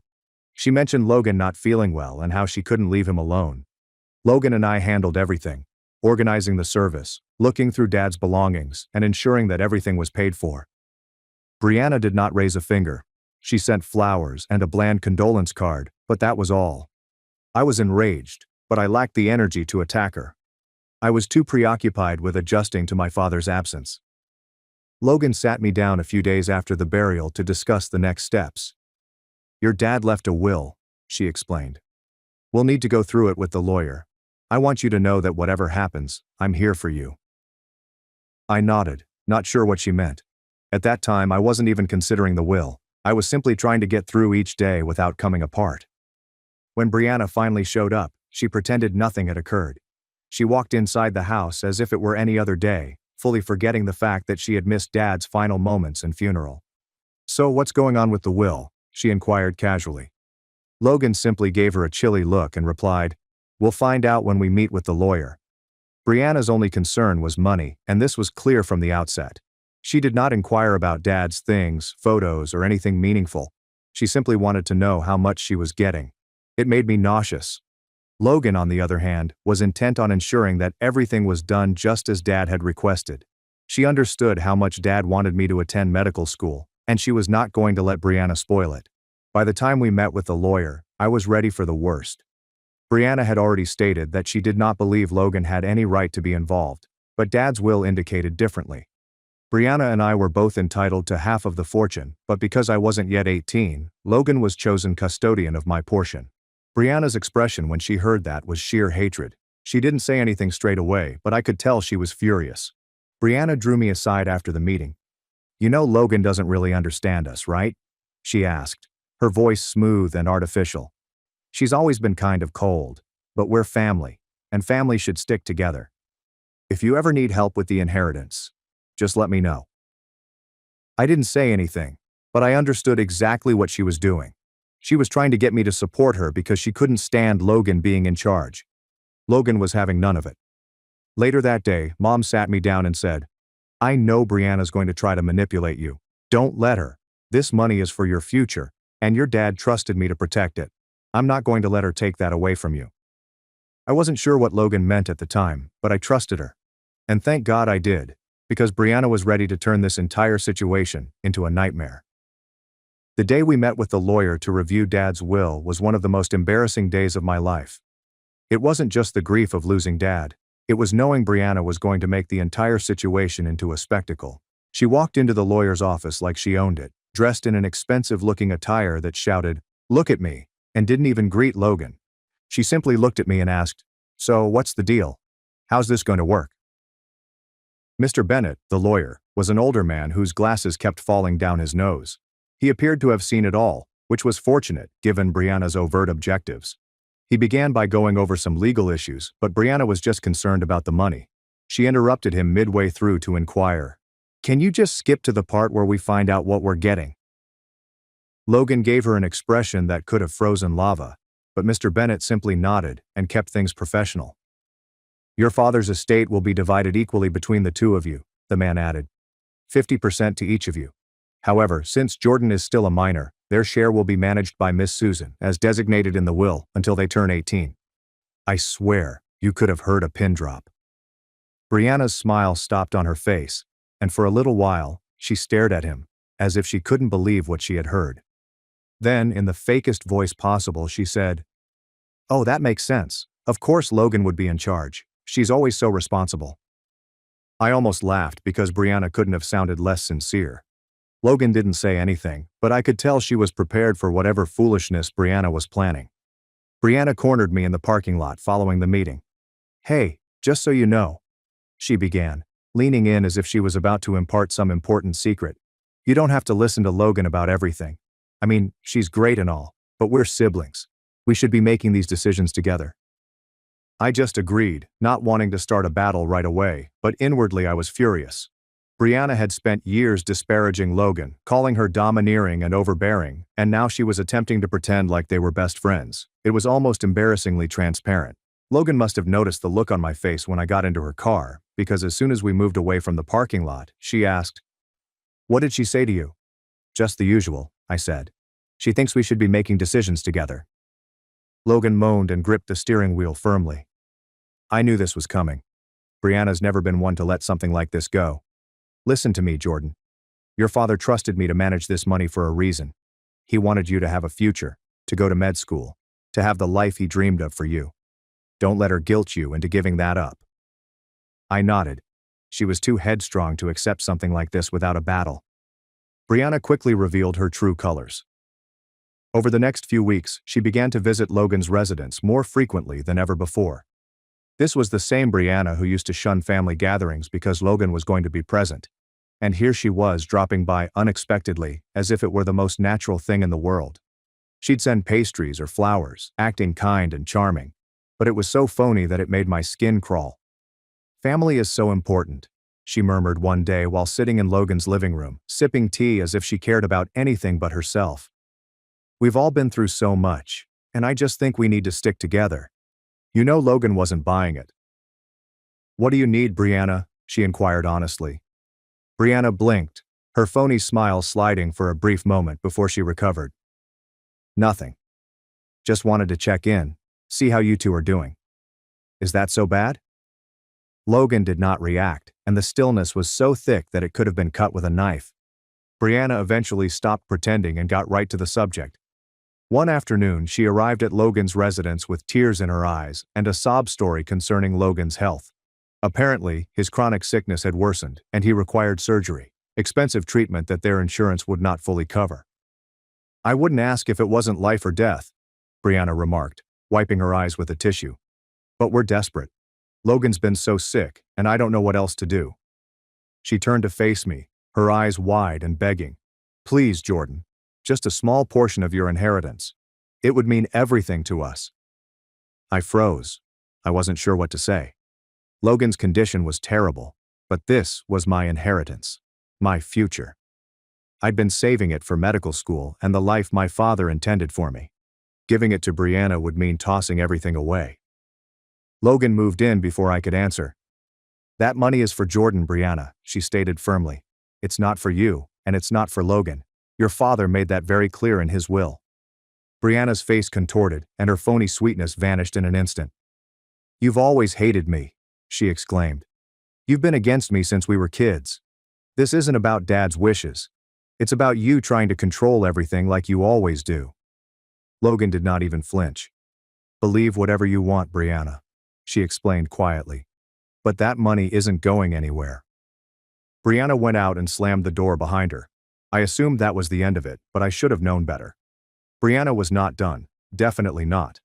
I figured Brianna storming out of Logan's house would be the last I heard from her, but I was mistaken.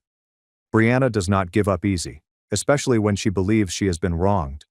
Brianna can't handle not being in control.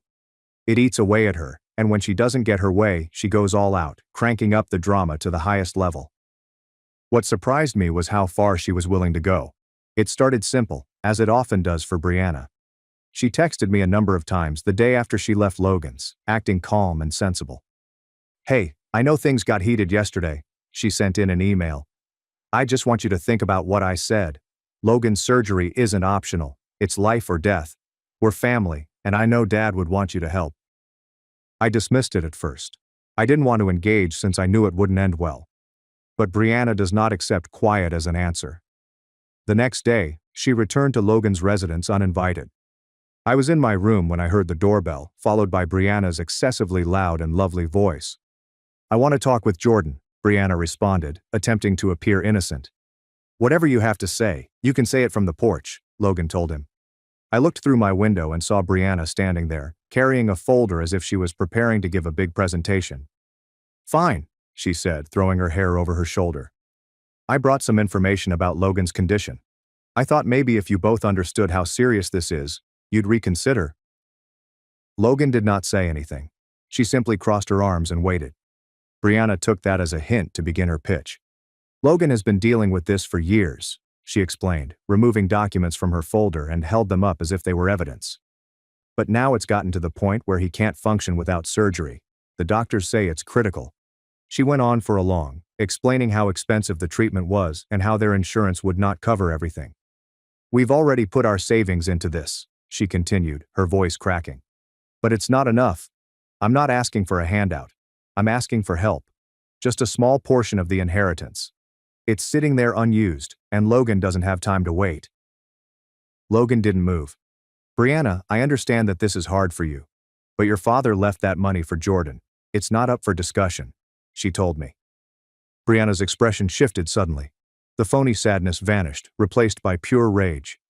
"You're unbelievable," she exclaimed. "How can you stand there and act like this is about Dad's wishes? You've always hated me. You're just using this as an excuse to punish me." "That's enough," Logan murmured, her tone frigid. "You can leave now." Brianna did not argue. She stormed away, slamming the gate behind her. But I knew it was not over. A few days later, Brianna took a new strategy. She started texting me directly, skipping Logan entirely. Initially, it was more guilt-tripping. "I can't believe you're letting Logan control your decisions like this," the message said. "You're old enough to think for yourself." When that didn't work, she changed tactics. "You know Logan has always supported you, right?" she said in response. "He was the one who said you could totally get into med school. He believes in you. I can't believe you're turning your back on him now." That one had me laughing aloud. Logan, the guy who insulted me for wanting to be a doctor, has suddenly come to believe in me. Yes, right. I didn't answer, but Brianna didn't stop.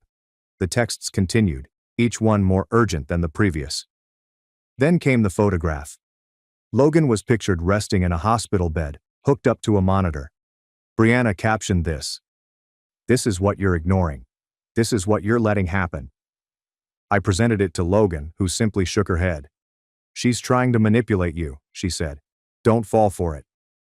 When the texts failed, Brianna intensified. Logan received a call one evening from someone she hadn't spoken to in years, our cousin Sophie. Brianna had supposedly approached her with a sob story about Logan hoarding my money and refusing to help a dying guy.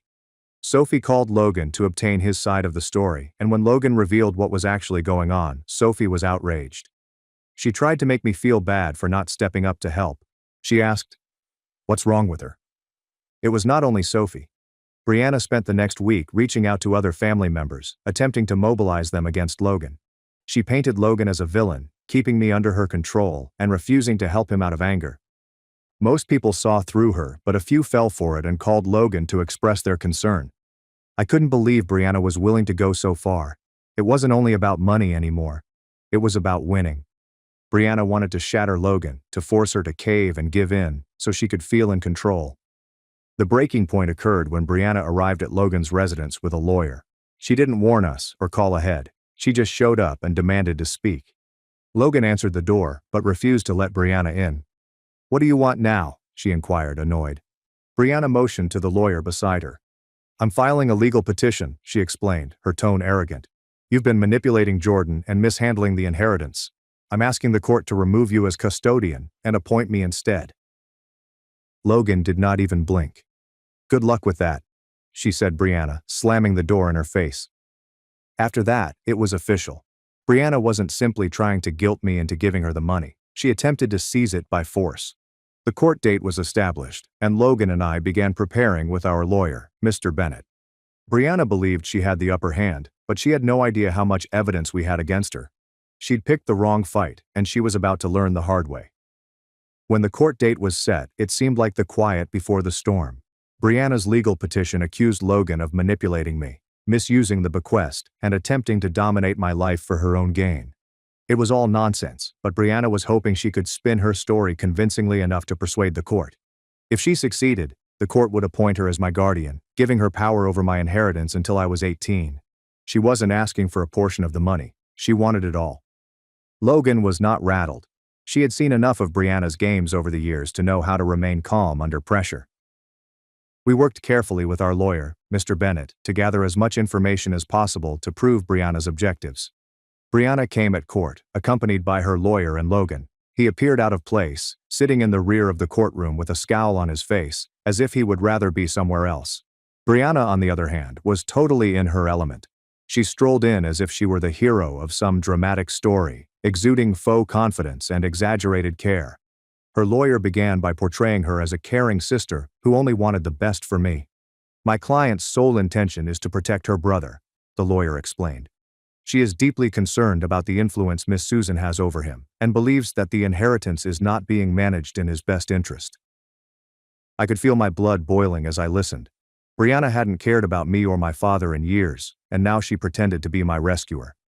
Logan must have sensed my tightened fists because she gave me a gentle nudge, quietly instructing me to be calm. When it was our turn, Mr. Bennett systematically destroyed Brianna's thesis. He began with the bank records, which clearly demonstrated that Logan had not touched a single cent of my inheritance. "The funds are held in a custodial account, as specified in the will," Mr. Bennett stated. "There is no evidence of mismanagement or improper influence." Then came the bit that radically changed the narrative: Brianna's bank records. Mr. Bennett had submitted a request for them as part of the lawsuit, and the results were exactly as expected.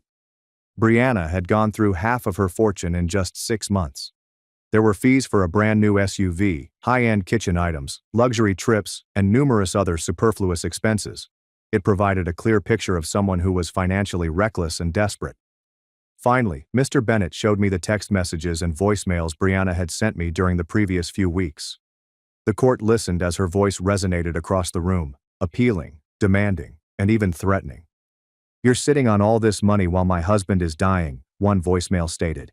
"If you don't help, you're going to regret it." The judge's expression darkened as the evidence accumulated. Brianna trembled in her seat, losing confidence with each passing minute. When it was my turn to speak, I rose and took a big breath. This was my opportunity to reveal the truth, and I was not going to waste it. "Your Honor," I said to you, "this case isn't about protecting me or my inheritance. It's about my sister refusing to take responsibility for her own choices." Brianna received the exact same inheritance I did, half of everything my dad worked his whole life to leave us. She spent her share on luxury items and vacations, and now she's trying to take what's left of mine to fix her mistakes. I looked across at Brianna, who was staring at me with a mixture of rage and amazement, but I didn't stop. Over the past few weeks, Brianna has harassed me with messages, tried to guilt me into giving her money, and even involved other family members in an attempt to pressure me. She's not here to protect me. She's here because she wants control. My aunt, on the other hand, has done nothing but support me. She's been there every step of the way, making sure I stay on track for med school and honoring my dad's wishes. If it weren't for her, I wouldn't even be here today.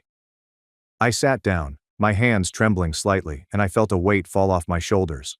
I had spoken everything I needed to say, and there was no going back.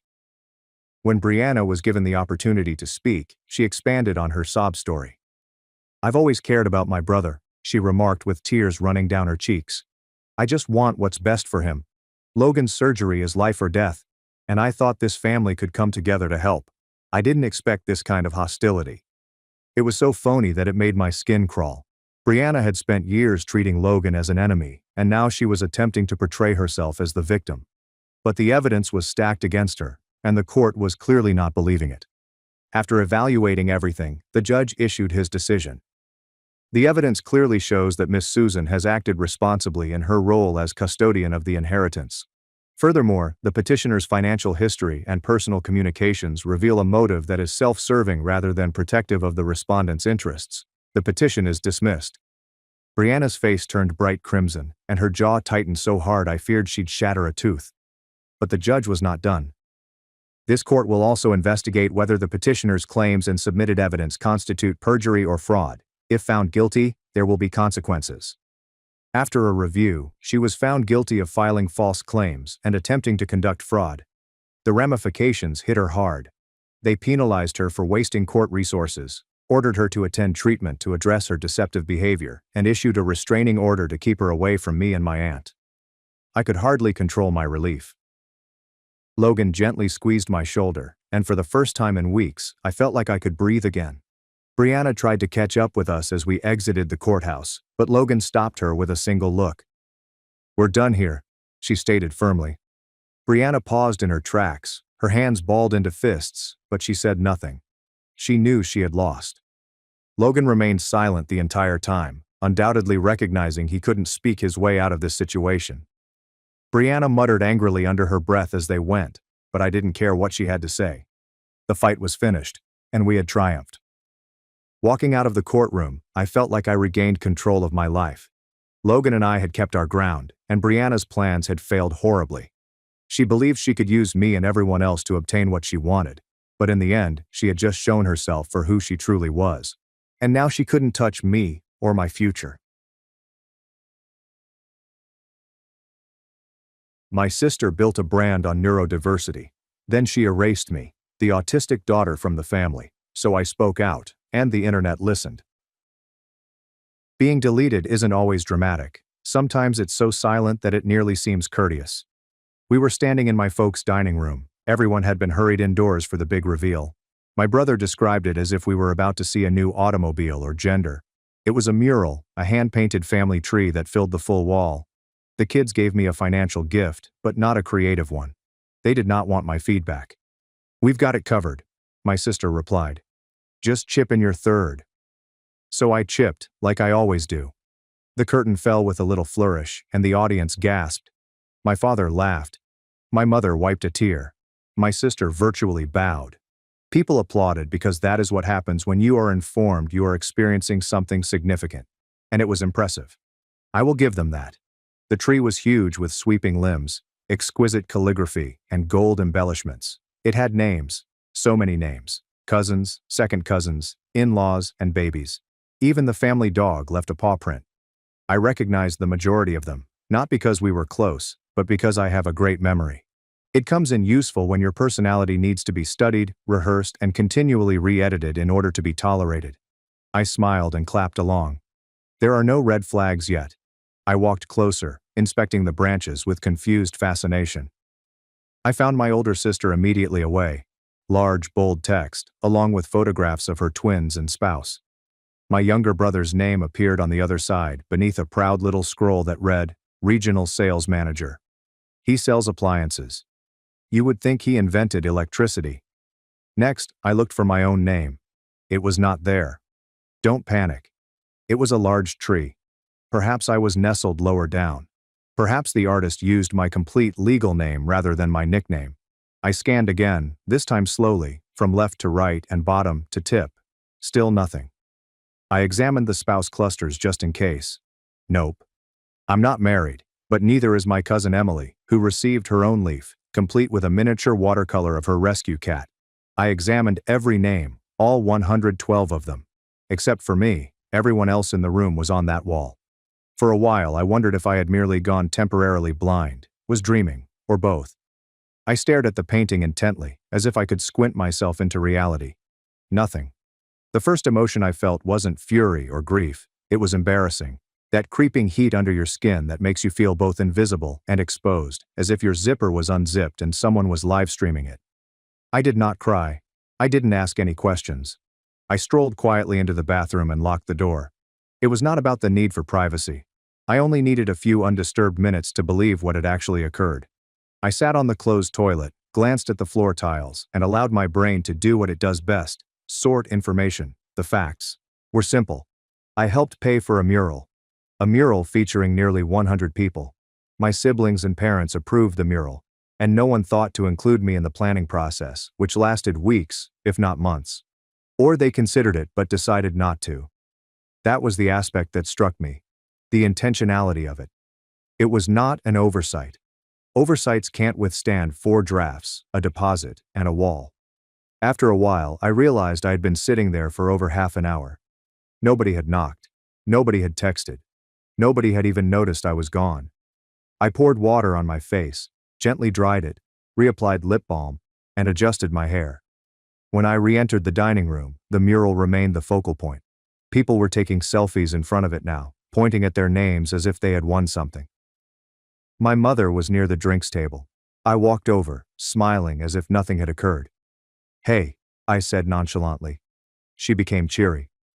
"Yes, sweetie. Don't you think something's missing from the mural?" She appeared bewildered. "Missing someone," I responded, still smiling. "Who?" "Me." Her expression changed only slightly, a blink and a half-second pause. "Oh, that," she replied, smoothing a stack of napkins. "Well, we just didn't think you'd want to be on it. You know, you're not really into this sort of thing." "Legacy," I answered. "You know what I mean." My father snorted from behind her. "We figured you'd call it sentimental nonsense and roll your eyes." I nodded only once, and that was it. They knew. They had seen the final edition. They'd approved it, and they were fine with it. Comfortable even. So I said nothing more. I just turned, walked to the front door, and left. Nobody stopped me. Nobody followed. I got into my car, started it, and drove. Not at home. Not yet. I had things to do. Quiet things, meticulous ones, and a very well-organized folder that I hadn't opened in a long time. I didn't say anything that night. But 3 days later, they'd see my name somewhere unexpected, and this time, they would be unable to remove it. I am autistic. I didn't always know what the phrase meant, but I knew I wasn't wanted. I used to think of myself as a broken appliance. I appeared normal from the outside, but something inside didn't work properly. I wasn't sure what portion it was, but it kept making people stare at me like I'd said the wrong thing, laugh when I wasn't joking, or grow silent as if I'd ruined something unseen. So I spent most of my childhood pretending I wasn't autistic, long before I realized the term existed. My entire youth was essentially one extended experiment in how to pass as someone who belonged. I grew up in a large extended family of loud, bustling, performative individuals who enjoyed surprise parties, family activities, and group singing. All of these were things I secretly dreaded but tried hard not to show. We had relatives like most people have houseplants, too many to list, all crammed into one room. It should have felt like a community. It did not. From the age of 5, I knew I was different in the wrong way, and the message was loudest from inside my own home. One of my earliest memories was telling my aunt that her new haircut was uneven. I believed I was being helpful. She had asked what I thought, and I responded directly, as I had been trained. I didn't think much of it until my mother took me aside and told me I was impolite, embarrassing, and ungrateful. My father then chimed in, saying that I needed to learn tact, or I would never have friends. I was grounded for 2 weeks due to a haircut. Everyone chuckled when my brother informed the same aunt 6 months later that she resembled a pink sheepdog. That was the topic. My siblings, Jake and Elise, were the golden children. Social, outspoken, and always on. Elise, in instance, could say or do almost anything and be perceived as charming. When I duplicated her precise language in a group conversation, I received a strange look and was told I was trying too hard, which I was, but not in the way they expected. I was trying to figure out how to be with them without being corrected, ridiculed, or ignored. Jake used to bark at me like a dog whenever I entered a room, just to see if I flinched. Elise would imitate my voice in a high-pitched whine, saying things like, "Technically, it's not accurate to say that." Since I used to correct them when they said things that were false.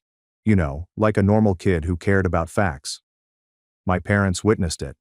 They also laughed. "You have to admit, Joanna, you do sound like that." I never heard, "Hey, stop mocking your sister." So I decided to try to fix myself.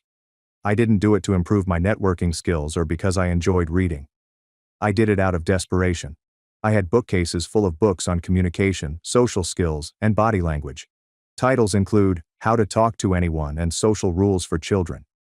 I did not read them like novels. I examined them as though I were preparing for an examination. Eye contact for 3 seconds, then glance away. When welcoming someone, make sure to smile. Nod sometimes. Ask questions. Do not talk too much. Do not interrupt. Do not correct. I rehearsed in front of the mirror. I recorded myself to see whether I sounded weird. I observed others and collected mental notes. And yet, at every family event, I was the one off to the side.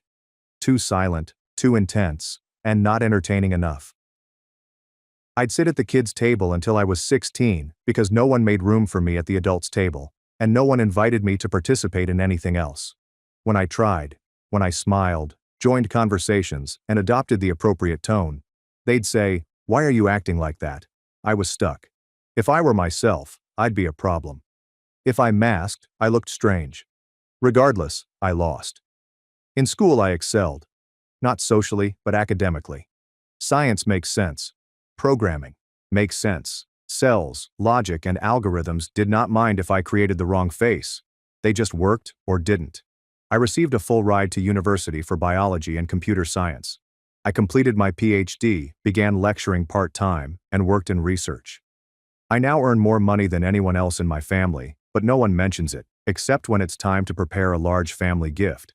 Then it's, "Can you chip in a little more? You're doing so well." And I always did, hoping that this time it would count. I began to suspect I might be autistic when I was 25. I was browsing a site about social burnout in women when I came across posts that made me feel like someone had hijacked my inner monologue. Women discuss masking, never feeling natural, needing to learn how to socialize, and being fatigued after a birthday celebration. I did not feel seen. I felt called out. So I explored deeper, reading papers, articles, personal essays, and completing 3 online examinations. I received an exceptional score. I didn't want to assume anything. So I contacted a professional, underwent a thorough assessment, sat through hours of questions and evaluations, and eventually received what I already knew: a formal diagnosis of autism spectrum disorder. I told my relatives. I sat them down, or tried to. My mother kept getting up to refresh her tea. When I eventually said it, she chuckled. "You're not autistic, Joanna, don't be silly, you just don't like parties." My father told me, "You're too smart to be autistic." Jake responded, "Oh, so now we're supposed to walk on eggshells around you?" Elise simply grinned and commented, "You've always liked labels." This is the same sister who built a company on neurodivergent inclusivity, featured neurodivergent models in her advertisements, discussed representation in interviews, and then commissioned a mural with 112 names, but left mine off. They did not forget me. They did not overlook me. They erased me. And if I hadn't walked into that room and seen at that wall with my own eyes, I may have gone another decade thinking that if I just tried harder, repaired myself a little more, they'd let me in. But I now see they never wanted me to. And I am done trying to earn it. I did not yell. I did not demand answers. I did not call anyone to express how badly they had hurt me. I just stopped responding. There's no dramatic group chat exit, no final word. I muted the family thread, archived the messages, and disabled read receipts. Then I unplugged from the machine I had been using my entire life. The first item I cut was money. Not all at once. I was not trying to make a point. I was just finished. I discontinued the automated transfer that paid a portion of my parents' property taxes, one they never acknowledged but clearly relied on. I removed my contribution to our shared family activities fund, which began as a joint effort but gradually became, "Joanna covers what we forgot." I denied Elise's Venmo request for the floral arrangements she had already ordered on our behalf. I stopped paying for those who did not believe I belonged to them. Nobody noticed for the first week.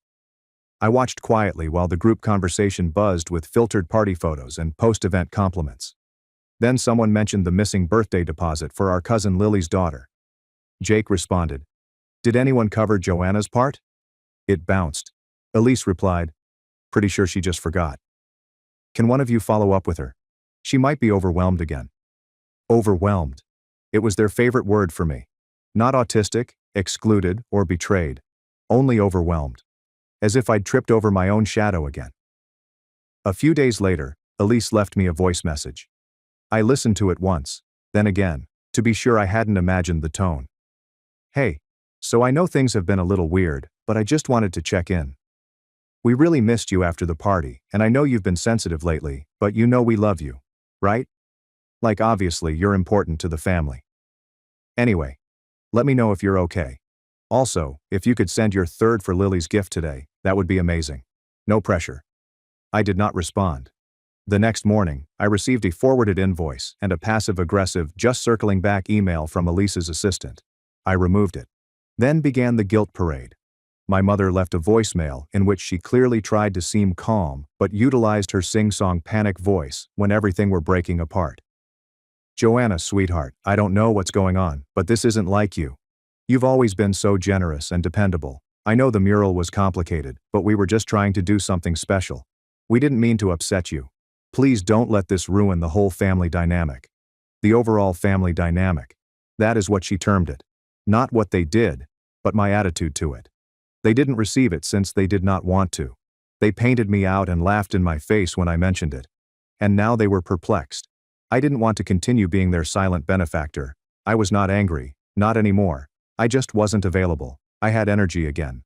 The type that comes when you quit giving your worth to those who simply see you as a resource. At roughly the same time, I received an email from a conference organizer. A keynote speaker had unexpectedly withdrawn from a neurodivergence and mental health event. Someone had noticed a blog article I wrote a few months ago on how autistic women are often misrepresented in academia. They asked if I was willing to talk. At first I considered deleting it. I am not a public speaker by nature. But then I thought, perhaps that's the idea. So, I said sure. I spent a week writing the talk. I'm not rehearsing it, just writing it honestly. I started with a story about a girl who always brought extra cupcakes to parties. I paid for my pizza. I took on the extra responsibility. I took over the planning. Always helpful. Always just outside the circle. I informed them that she had read 13 books on social skills before the age of 12, thinking they would educate her how to quit making people uncomfortable. I told them how she earned a PhD, acquired a house, gave freely, smiled sweetly, and never made a fuss, just chipped in again and again, quietly, dependably, invisibly. Until one day, she helped pay for a mural and a family tree. It contained 112 names. Hers was not one of them. The talk was live-streamed. I didn't think much about it. I went home, prepared tea, and evaluated papers. But by dawn, the video had received over 60,000 views. People captioned it with phrases such, "This hit harder than I expected," and "The cruelty of quiet exclusion. You can't call yourself inclusive if you erase your own sibling." The comments began pouring in. Some came from strangers, some were not. Someone wrote, "Isn't this about that fashion designer who always posts about neurodivergence?" Another responded, "Didn't her sister pay for that mural too?"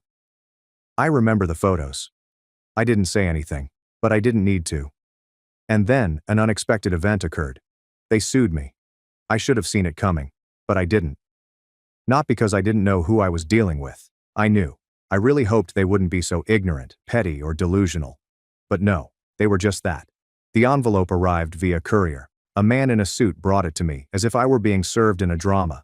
I was half expecting him to say, "You've been warned." Inside is a lawsuit filed by my sister's company for reputational harm. So here I am, because I said the truth. It went viral because it appears that publicly rejecting your autistic sister is acceptable, until the public notices. Her brand had already started bleeding by that point. It began with a few quiet online comments.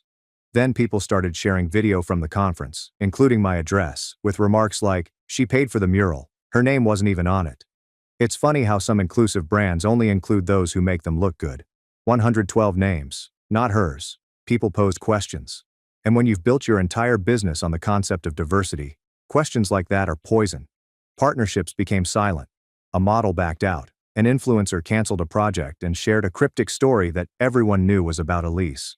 Suddenly, the sister who had always professed to support neurodivergence was asked why she couldn't even stand next to it. So she chose to sue me for crafting a deceptive narrative, implied defamation, and arranging a targeted reputational attack. She also tossed in emotional turmoil, which I thought was beautiful. I mean, am I coordinating a reputational attack? Please, I can hardly organize a spice rack without taking breaks. I hired a decent lawyer. Did you name her in the talk? She inquired. Nope. Did you identify her? Business? Number. Did you lie about anything? Number. She smiled. So let's have some fun. We built a case with care. I gave her the bank transfer that confirmed I had paid for 1/3 of the mural, screenshots from the group chat, where I was informed, we've got it covered, and never consulted again. A digital guest list of 112 persons. Everyone on the wall except me. A high-resolution photo of the mural, with names named, is celebrated. Finally, Elise's assistant sent me an email. We left Joanna off. Elise thought it would be simpler. Cutting off a tumor is simpler. The trial didn't last long. Elise arrived appearing as if she were auditioning for the role of wronged woman, corporate edition. Beige power suit, no makeup, and no eye contact. My parents sat behind her, both sporting the, "We don't understand what's going on, but we support our daughter" expression. It felt strange to see them in the courtroom. They did not appear to be comfortable. Perhaps there were regulations there. Or the repercussions. My lawyer requested me to go him through the story. So I did. I described how I'd contributed monetarily, how I wasn't involved in the planning, how I wasn't on the tree, and how my sister developed a business around the identity she removed from her own family. I spoke clearly and quietly. I had practiced. I did not look at Elise. I did not need to. The mural photo appeared on a screen. The judge squinted. Whose biscuit? Our family dog, I explained. Deceased? Yes. Died in 2020. The judge stared back at me. But included? Yes. He looked down at his notes and then back at the image. Your name isn't there. No, I responded. It's not. I could feel the air shifting in the room. There is something about seeing it printed, not figurative, overblown or emotional, just facts. A wall with 112 names. Mine is missing. The tree was built by a deceased dog. I did not. Elise's lawyer attempted to argue that the artwork was symbolic and not intended to represent all members of the family. So my lawyer zoomed in on the branches, showing the nicknames, marriage dates, infants, and even the gold-foiled small acorn beneath Jake's name with the words, "First to own a home" underneath. Symbolic? She inquired. Or selectively thorough? The jurors did not require much more. The case was dropped, and Elise was forced to pay all legal fees. When the decision was handed down, she did not glance at me. My mother did. Her expression was not angry. I was not ashamed either. It was flat, like someone watching a machine they didn't know how to use. She seemed to want to hit a button to rewind it. However, there was no button. There was no videotape. It was just now. After that, things quickly unraveled. Her company lost 2 major investors. Then a lawsuit emerged from a former employee, a neurodivergent model who claimed she was abused and underpaid. Elise posted a long pastel background apology about listening and learning, which was ratioed within an hour. Her brand went out of business within 6 months. Within another 3 months, my parents secretly sold their home. I wasn't the only cause, but I was the missing link in a system that only functioned when I was too tired to refuse. They scaled back. I moved into a modest condo outside of the city. My brother helped a little. Elise did not. I found out from an email chain that I was not supposed to be copied on. Their new address was given at the bottom, alongside a remark about who was bringing potato salad to Thanksgiving. I was not invited, but I did not want to go. Something unusual happened following all of this. I expected to feel triumphant. I did not. For the first time in my life, I didn't feel as if I was clutching to the edge of a family, attempting to achieve a position that did not exist. I didn't feel like I was preparing for another rejection. I wasn't shrinking to be more likable. I wasn't checking to see who was watching. I was just me. Free and unapologetic. Oh, I met someone too. He's a biochemist who despises casual conversation and enjoys preserved sea animals.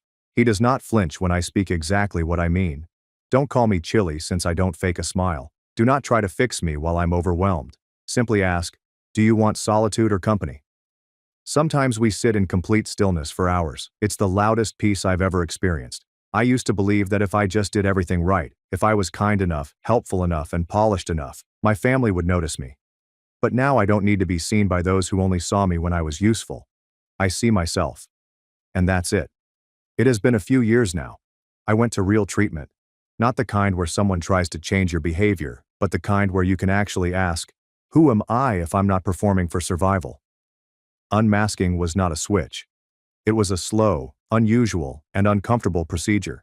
Imagine pulling off a costume you didn't realize you were wearing and finding you've never gazed in the mirror before. There were days when I missed the mask, keep things consistent, maintain people's comfort levels. But now I don't live there. Sometimes I still need to apply it sparingly, like emotional sunscreen. But most of the time, I can be myself. Fully. Honestly. Without apologies.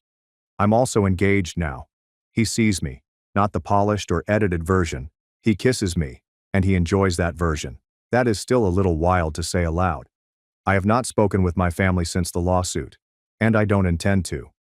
I used to believe I couldn't thrive without their approval. It turns out that I was barely surviving with it. I'm happy now. Not because everything is great, but because I am no longer fighting to prove my right to exist. So I do wonder occasionally. Did I do the correct thing? Have I gone too far? Or did I finally get far enough? Please let me know in the comments. Family ghosted me on Thanksgiving. I cooked for 12 hours. Anyway, 6 months later, my son came back alone. So I gave him a binder that ended it all. I'm a 63-year-old woman living alone in the house where I raised my son. It's a peaceful neighborhood located outside of Dayton, Ohio. My husband went away 6 years ago. Pancreatic cancer took him quickly. We were debating over what to watch on television for 1 minute. The next thing we knew, we were sitting in a doctor's office, being informed he only had months to live. He made 3. After he died, my world became smaller. My kid, Caleb, was the only connection that still seemed alive. He was always a good child. Not perfect, but good. He would call at least once every week. We'd have lunch when he got into town. I clung to it, perhaps more than I should have. Then he met Sierra. She worked in technology, something far and difficult. She was sharp. I will not lie. The initial impression was impressive. Confidence, well-spoken, polite but distant. Over time I knew it wasn't just nerves. That is how she was. Everything carried a tone. Each conversation with her felt like a job interview. It felt as if she was always assessing me and waiting for me to say something inappropriate. The first significant crack appeared around Christmas a couple years ago. I made a large meal. Sierra strolled in, glanced over the table and inquired, "Is the stuffing meat-based?" No hello. No smile.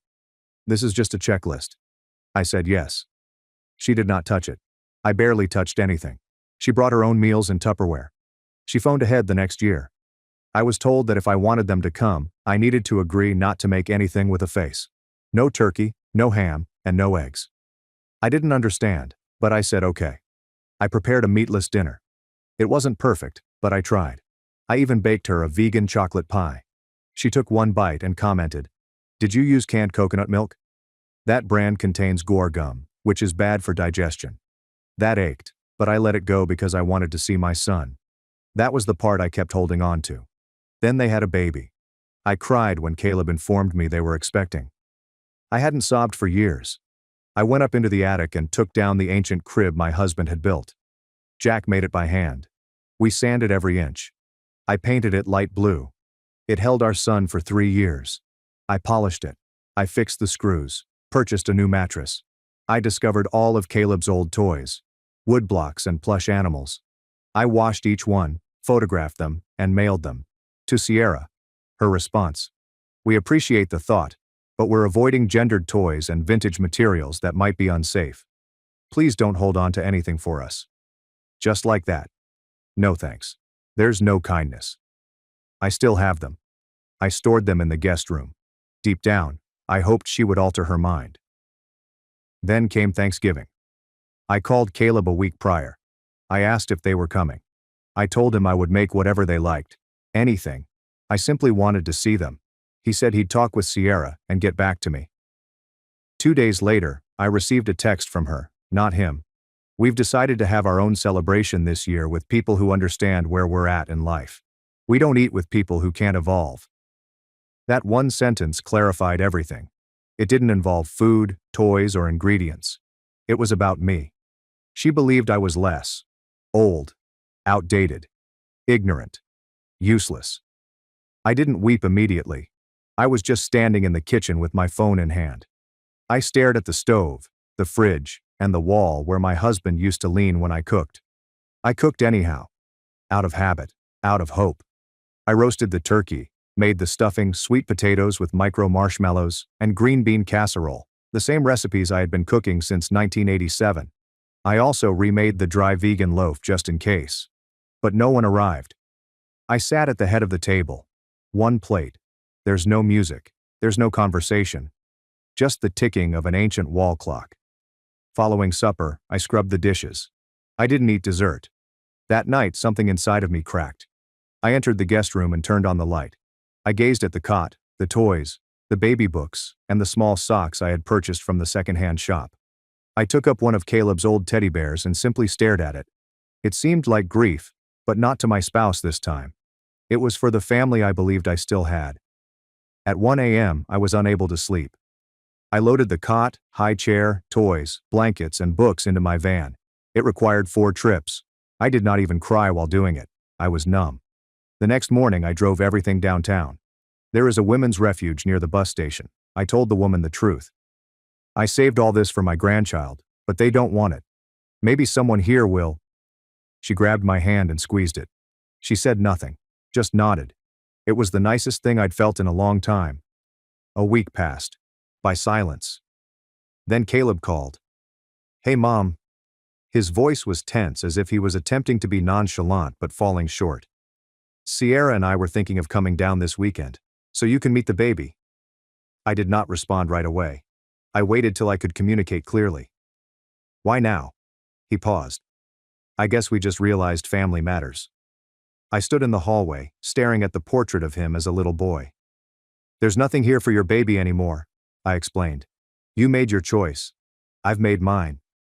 There was a prolonged hush. Then, the line clicked. He had hung up. That was 6 months ago.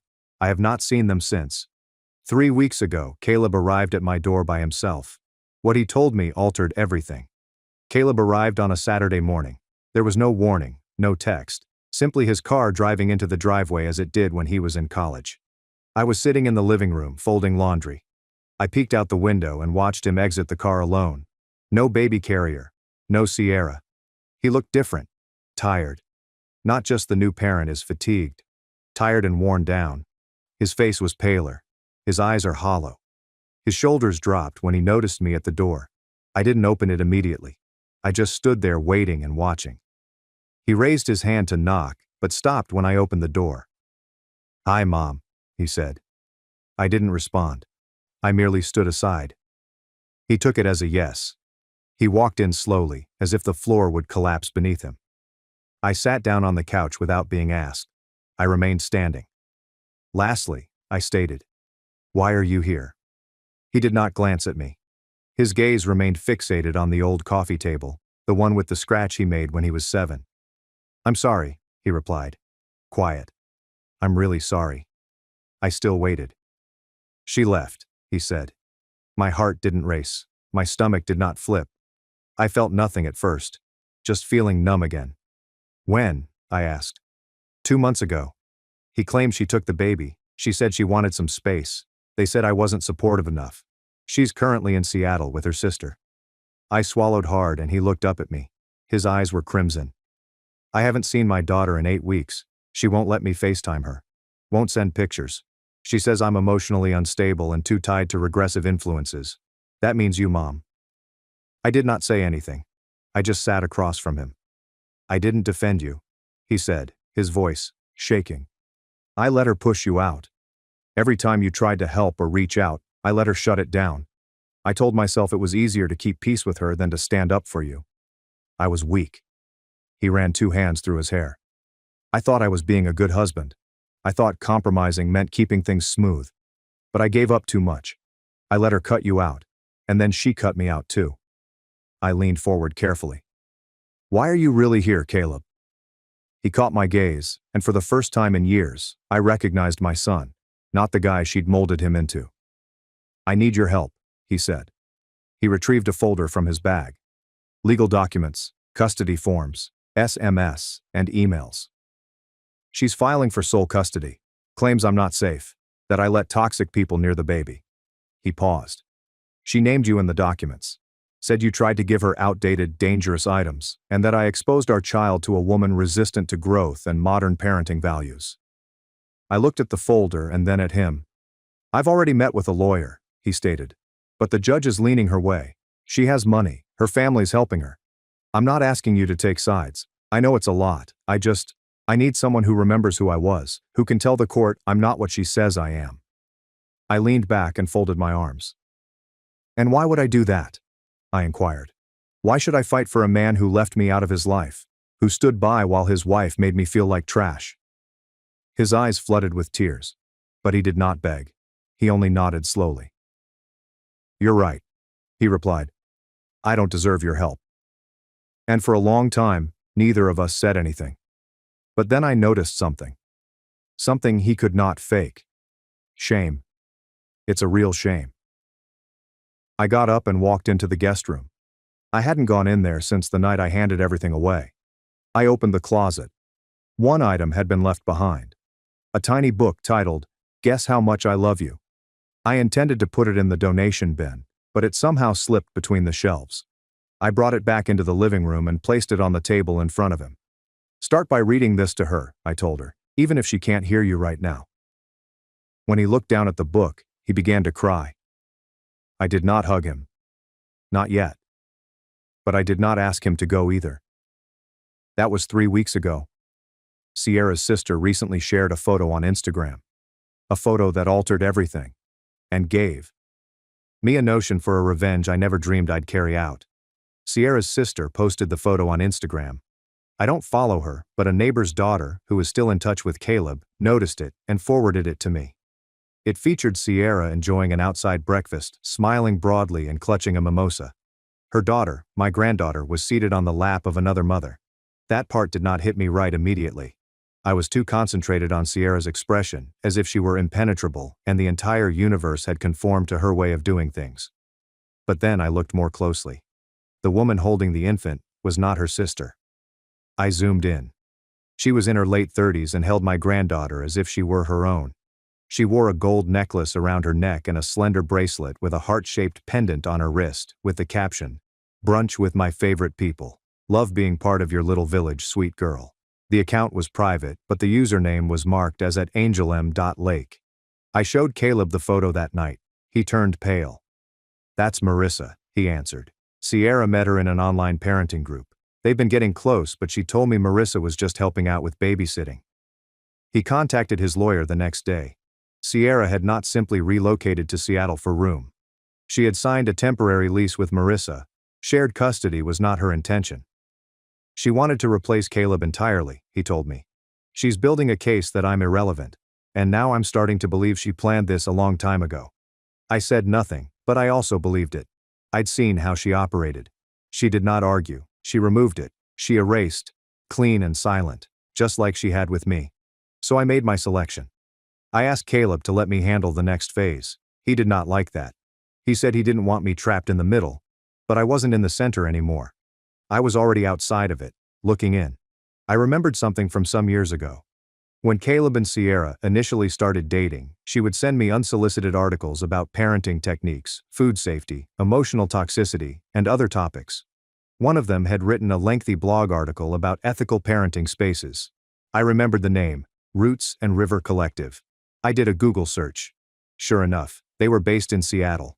A combination of parenting blog, online therapy portal, and new age support group. A lot of ambiguous terminology. There are no surnames provided, but one shot shows Sierra in the background at a healing resort. Same smile, same attitude. Then I selected another option. Contributors. Marissa M. Lake. I scrolled over her posts. She had written about conscious co-parenting and the healing of the maternal wound. One item was titled, Raising Without Paternal Energy, a love letter to single motherhood by choice. That gave me all the information I needed. I printed the article, all of Marissa's posts. I built a binder. I included everything: the Instagram photo, the caption, and the group's mission statement. I then drove to Seattle. Caleb wanted to come. I replied, no. This part needed to be mine. I reserved a room in a cheap motel and waited until Monday. Then I stepped into the Roots and River building, dressed in what Sierra used to call my Sunday church clothes: plain pants, a modest shirt, and the old gold earrings Jack had given me for our 25th anniversary. I asked the front desk to speak with Marissa Lake. I stated that I was a possible donor interested in helping single mothers. They allowed me in. She greeted me in a bright, open workplace with plenty of plants and neutral carpeting. She offered me tea. I accepted. She didn't know who I was. I'm so inspired by your work, I remarked gently. I'm especially interested in the children you're helping. Do you ever serve as a full-time guardian? She smiled, as courteous as Sierra. Not formally, but I live with a mother and her daughter now. A beautiful situation. Oh, I replied. Would that be Sierra? Her cheeks twitched, and I smiled. You're holding someone else's child, I remarked quietly and firmly. And the father is still very much alive. You're not saving anyone. You're part of a lie. She stood up quickly, the phony smile gone. Who are you? I slid the folder across the desk. I'm the woman your blog says is a regressive influence unfit to nurture. I'm also a retired high school teacher. And you just gave me more than enough for a formal complaint to Child Protective Services. Her eyes narrowed. You wouldn't dare. I stood. I wouldn't need to. You left the door wide open. I went out without saying another word. Things had already begun to move when I returned home 2 days later. Sierra's lawyer called Caleb's lawyer and requested that the proceedings be paused. Marissa shut down her blog. The Instagram account became private. Sierra texted Caleb, requesting a follow-up on the co-parenting chat. But I wasn't finished yet, because I had one more thing to give her. And it would not be a book or a binder. It was something she would never forget. Caleb's lawyer contacted the following morning. You lit a fire under them, he remarked. Sierra's attorney is begging for a private settlement now. They want to avoid court. I was not surprised. That binder revealed more than simply Marissa's role as a de facto guardian. It revealed that Sierra had already emotionally replaced Caleb as a father. Judges don't like it. Not when a biological parent is present, stable, and engaged. And not if there is public record. But I didn't want it to conclude with a silent agreement and everyone walking away with no consequences. That was not enough. Sierra had removed me from my son's life as if I were a horrible memory. She had made me feel small, backwards, and irrelevant inside my own family. And she attempted to take away my only grandson while smiling at brunch. I called Caleb. I'm coming to the meeting, I announced. He paused. You don't have to. I want to. The settlement meeting was scheduled for a neutral office space in Columbus. Sierra flew in. She brought her lawyer. Marissa wasn't there, but I knew she was watching from the shadows, as she always is. Sierra's face twisted slightly when she entered the conference room and spotted me sitting next to Caleb. Like she bit into something unpleasant and couldn't spit it out in front of the adults. She did not talk to me. He didn't even nod. Her lawyer began with a polished pitch. We believe it's in the best interest of the child to remain primarily in her mother's care while allowing the father flexible visitation. No, I replied. The lawyer blinked. Excuse me? I leaned forwards. She cut me out. Lied to Caleb. Took his child across the country. Had another woman caring for her without legal rights. Built a fake family. And now that it's falling apart, she wants to revisit things. I looked at Sierra. You made a point to tell me I couldn't evolve. So, let me show you what I've learned. I dug inside my purse and took out copies of fresh paperwork. I requested my former students to prepare an affidavit. Letters from mothers I've coached over the years. The director of the women's shelter where I donated the baby supplies stated that I was one of the most altruistic people he had ever met. The best example is a notarized statement from a former Roots and River employee. Someone who quietly exited after observing how Marissa handled co-living arrangements. She elaborated. Marissa manipulated young mothers into cutting off toxic influences so she could fill the space. That was her final sentence. I watched Sierra become isolated, paranoid, and totally dependent. This isn't co-parenting. This is coercion. Sierra's lawyer skimmed the documents. His face became white. Sierra attempted to speak, but her voice cracked. This is character assassination. No, Caleb replied. This is accountability. In the end, she had no option. They offered Caleb 50-50 custody on paper, but in actuality, it would be closer to 60-40 in his favor. He would keep their daughter in Ohio during the school year. Sierra may pay a visit during the summer and during breaks. They were compelled to meet with a court-appointed co-parenting counselor once a month. And Marissa? She was no longer allowed to have unsupervised contact with the child. The court found her friendship with Sierra disturbing. But even this wasn't enough for me. So, as I was leaving the building, I handed Sierra one last thing. A little envelope. She opened it directly in the hallway. Inside was a photograph of the old crib that they had deemed unsafe. Also, this was formerly home to a real family. Shame. You'll never know what that's like. She did not hunt me down. Did not yell. She just stood there, motionless, staring at it as the world went on around her. Weeks have passed. Caleb moved back into the house for a bit. We took things slowly. There were awkward silences and old pain, but we built piece by piece. The first time he brought my granddaughter here, she fell asleep in my lap while reading Guess How Much I Love You. I gazed down at her little hand, curled around mine, and realized I hadn't lost my family. I had just reclaimed it from someone who never deserved to have it. Now, every time I walk past that vacant guest room, freshly painted, crib replaced with a genuine toddler bed, bookcase full of new stories, I feel something I haven't felt in years. Not anger. No, not at all. Just peace. Genuine, calm tranquility. The kind that only arrives when the storm has passed and all wrongs have been resolved. My cheating wife moved into her lover's apartment and told me we won. 6 months later, she was pregnant, jobless, and sleeping in her car. My wife Tara and I had what I thought was a fairly nice marriage for the first 4 years. We met back in college. She was attractive as hell and seemed interested in my goals rather than just seeking a party. Dude, I was working on my business degree while she was doing educational things. We hit it off immediately. Following graduation, I embarked on my own consulting business. Those first few years were sheer torture, working 80-plus-hour weeks, worrying about paying rent, the whole thing. Tara was actually very supportive back then. She would deliver me energy drinks at 2 a.m. when I was coding and give me pep talks when clients ignored me, all that girlfriend of the year stuff. She even recommended putting her teaching career on hold to help me build something amazing. It struck me as the most selfless act I'd ever witnessed. Looking back, I should have noticed the red flag flying in my face. We moved into this wonderful house in a good neighborhood after my business started producing excellent money. Tara became intensely involved with this local church. She began leading women's clubs, organizing charity activities, and continuously posting Bible quotes on Instagram, preaching about family values and the importance of marriage. However, by year 4, things began to feel wrong. It began with tiny things. She stopped inquiring about my day. Conversations that used to flow naturally were scripted, as if she was simply checking off boxes rather than truly listening.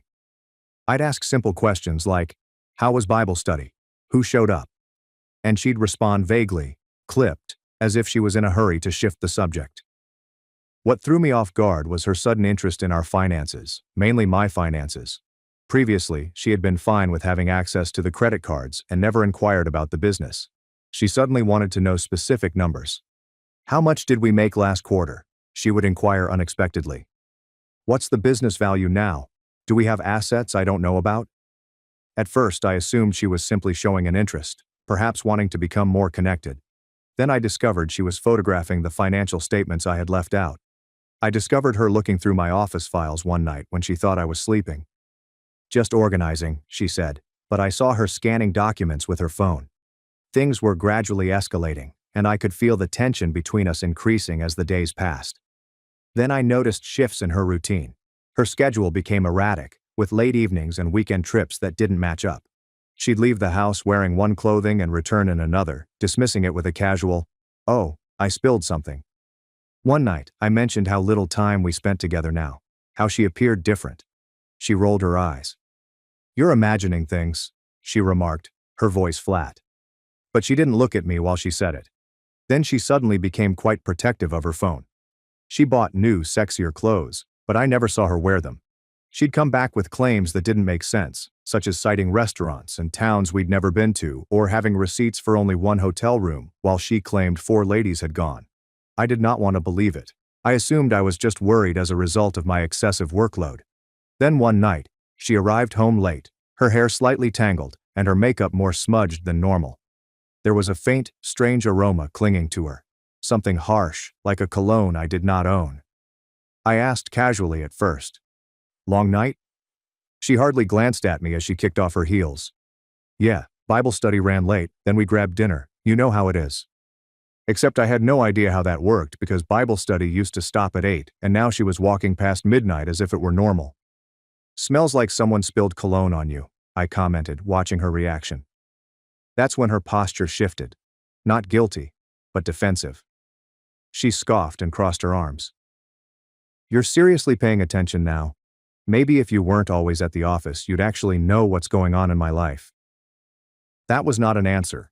It was a deflection. And it worked just as she intended, shifting the blame to me. I could have pushed, but I didn't since I knew how this would turn out. If I accused her, she would cry and blame me for being paranoid and inattentive. I wasn't going to let her distort the narrative like way.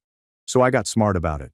I began examining credit card statements and her location history whenever she left her iPad open. Pro tip: women never log out of their accounts.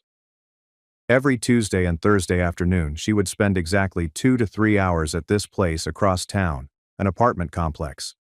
On Thursday, I decided to leave work early, parked across from the complex, and waited. Sure enough, at 2 p.m., Tara drew back sharply. 10 minutes later, this dude pulled up next to her. A tall guy, gym bro, with one of those tribal tattoos on his arm. Such a cliché. I took photos of them walking in together, all touchy-feely, and sitting in my car, angry. I saw my wife, the woman I had built my entire world around, stroll into another man's apartment with the same flirtatious enthusiasm she used to have with me. My mind was screaming at me to storm up there and tear down the door. But I pushed myself to stay put, for wrath is loud, and revenge is silent. When she returned 2 hours later, I shot additional photos. I watched them kiss as if they had all the time in the world. Something inside of me turned off right then. No more doubts. The woman I loved had died. The guy's name was Logan. I discovered this through her text conversations when she left her phone to shower one night. He worked at her church as a youth pastor or something. The irony was too thick. I didn't confront her immediately. Instead, I acquired more evidence. Screenshots of texts, further images of their encounters, hotel receipts from her purse, and even a taped phone call in which she told Logan that she was leaving me shortly and that they could finally be together. The most painful thing, however, was not just the dishonesty. It was discovering how long she'd been plotting my ruin. I reviewed her texts with Logan, and what I saw made me literally nauseous. This wasn't a spontaneous event. She had been scheming for months. "I'm waiting for the right moment. He's too busy with work to notice anything. Once I file, I'll push for alimony. He won't see it coming." She wasn't just intending to leave me, she was using me to fund her new life, laughing with her boyfriend about how she'd ensure a smooth landing while leaving me high and dry. That's when I realized she wasn't simply walking away. I was making certain she left with nothing. I met with my business accountant after hours and kept things casual. "Thinking about restructuring a few things," I reported. Over the next 2 weeks, I made a few financial decisions. I prepaid my office lease for 1 year. Paid back business loans faster. I changed my compensation such that more money stayed in the company rather than showing up as personal income. I invested in new equipment that I knew I'd need soon, but didn't necessarily need right now. On paper, it appeared like my business was controlling cash flow. Nothing untoward, simply routine operations that coincidentally made me appear much less liquid. At the same time, I created a second personal account with another bank and began moving tiny amounts. Nothing wild, just enough to make a cushion that she wouldn't have access to. Everything was legal and properly documented. I wasn't hiding any money. I just wanted to make sure she didn't get more than she deserved. Then, unexpectedly, she did me a favor. On a random Tuesday, she decided to blow it all up herself. When I got home from work, she was sitting on our couch with this bizarre, pleased expression on her face. "Adam," she answered. "All fake, sweet. We need to talk." I knew what was about to happen, but I pretended not to know. "What's up?" "I'm pregnant." We hadn't been together in months, so unless she was carrying baby Jesus 2.0, this wasn't mine. Before I could respond, she twisted the knife. But it's not yours. I've been seeing someone else. I want a divorce. She stated it as if she were ordering takeout. No remorse, no hesitation. After 5 years of marriage, she threw it away like an old coupon. I could feel the wrath rising beneath my skin, and my hands flexed at my sides. Every instinct told me to throw the entire folder of evidence in her face, drag her through the mud right then and there. But then it struck me. It was perfect. She had no idea what I already knew. No idea I had been observing, documenting, and waiting. She believed she had complete control, and was the one who would bring things to an end. I let out a slow smirk. I see. It threw her off. She was ready for me to explode, plead, or ask who. But I sat there as quiet as ever. She doubled down. And just so you know, you'll still be paying me alimony. I gave up my career for you, so you owe me. I locked eyes with her. Tara, I commented. Did you really think I wouldn't know about Logan? Her face lost its color. I chuckled. Tuesdays and Thursdays, right? 2 to 3 hours, same apartment complex, same parking spot. You didn't even try to mix it up. You really thought I was that stupid? She stiffened and her jaw tightened. I don't know what you're talking about. Oh, come on. I leaned back, stretched my arms across the back of the couch as if I had all the time in the world. Bible study runs late, huh? That must be a hell of a lesson plan if it requires lingerie in a hotel room. And Logan, was my next response. Real winner you picked there. Youth pastor, huh?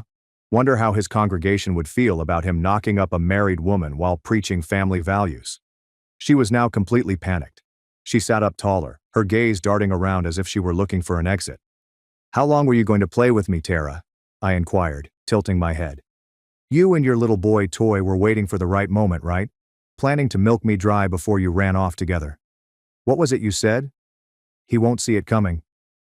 Her mouth opened and closed like a fish panting for oxygen. I did not let her recover. I stood up. Let me make something very clear. You are not walking away from this as the winner. You are not taking a damn thing from me that I don't let you have. She attempted to recover, disguising her dread with false assurance. It's the law, Adam. You can fight it all you want, but you'll lose. I gave her the smuggest smile I'd ever given someone in my life. If you say so, I answered simply. She thought she was hitting me with the ultimate power move, but in reality, she was saving me from trouble.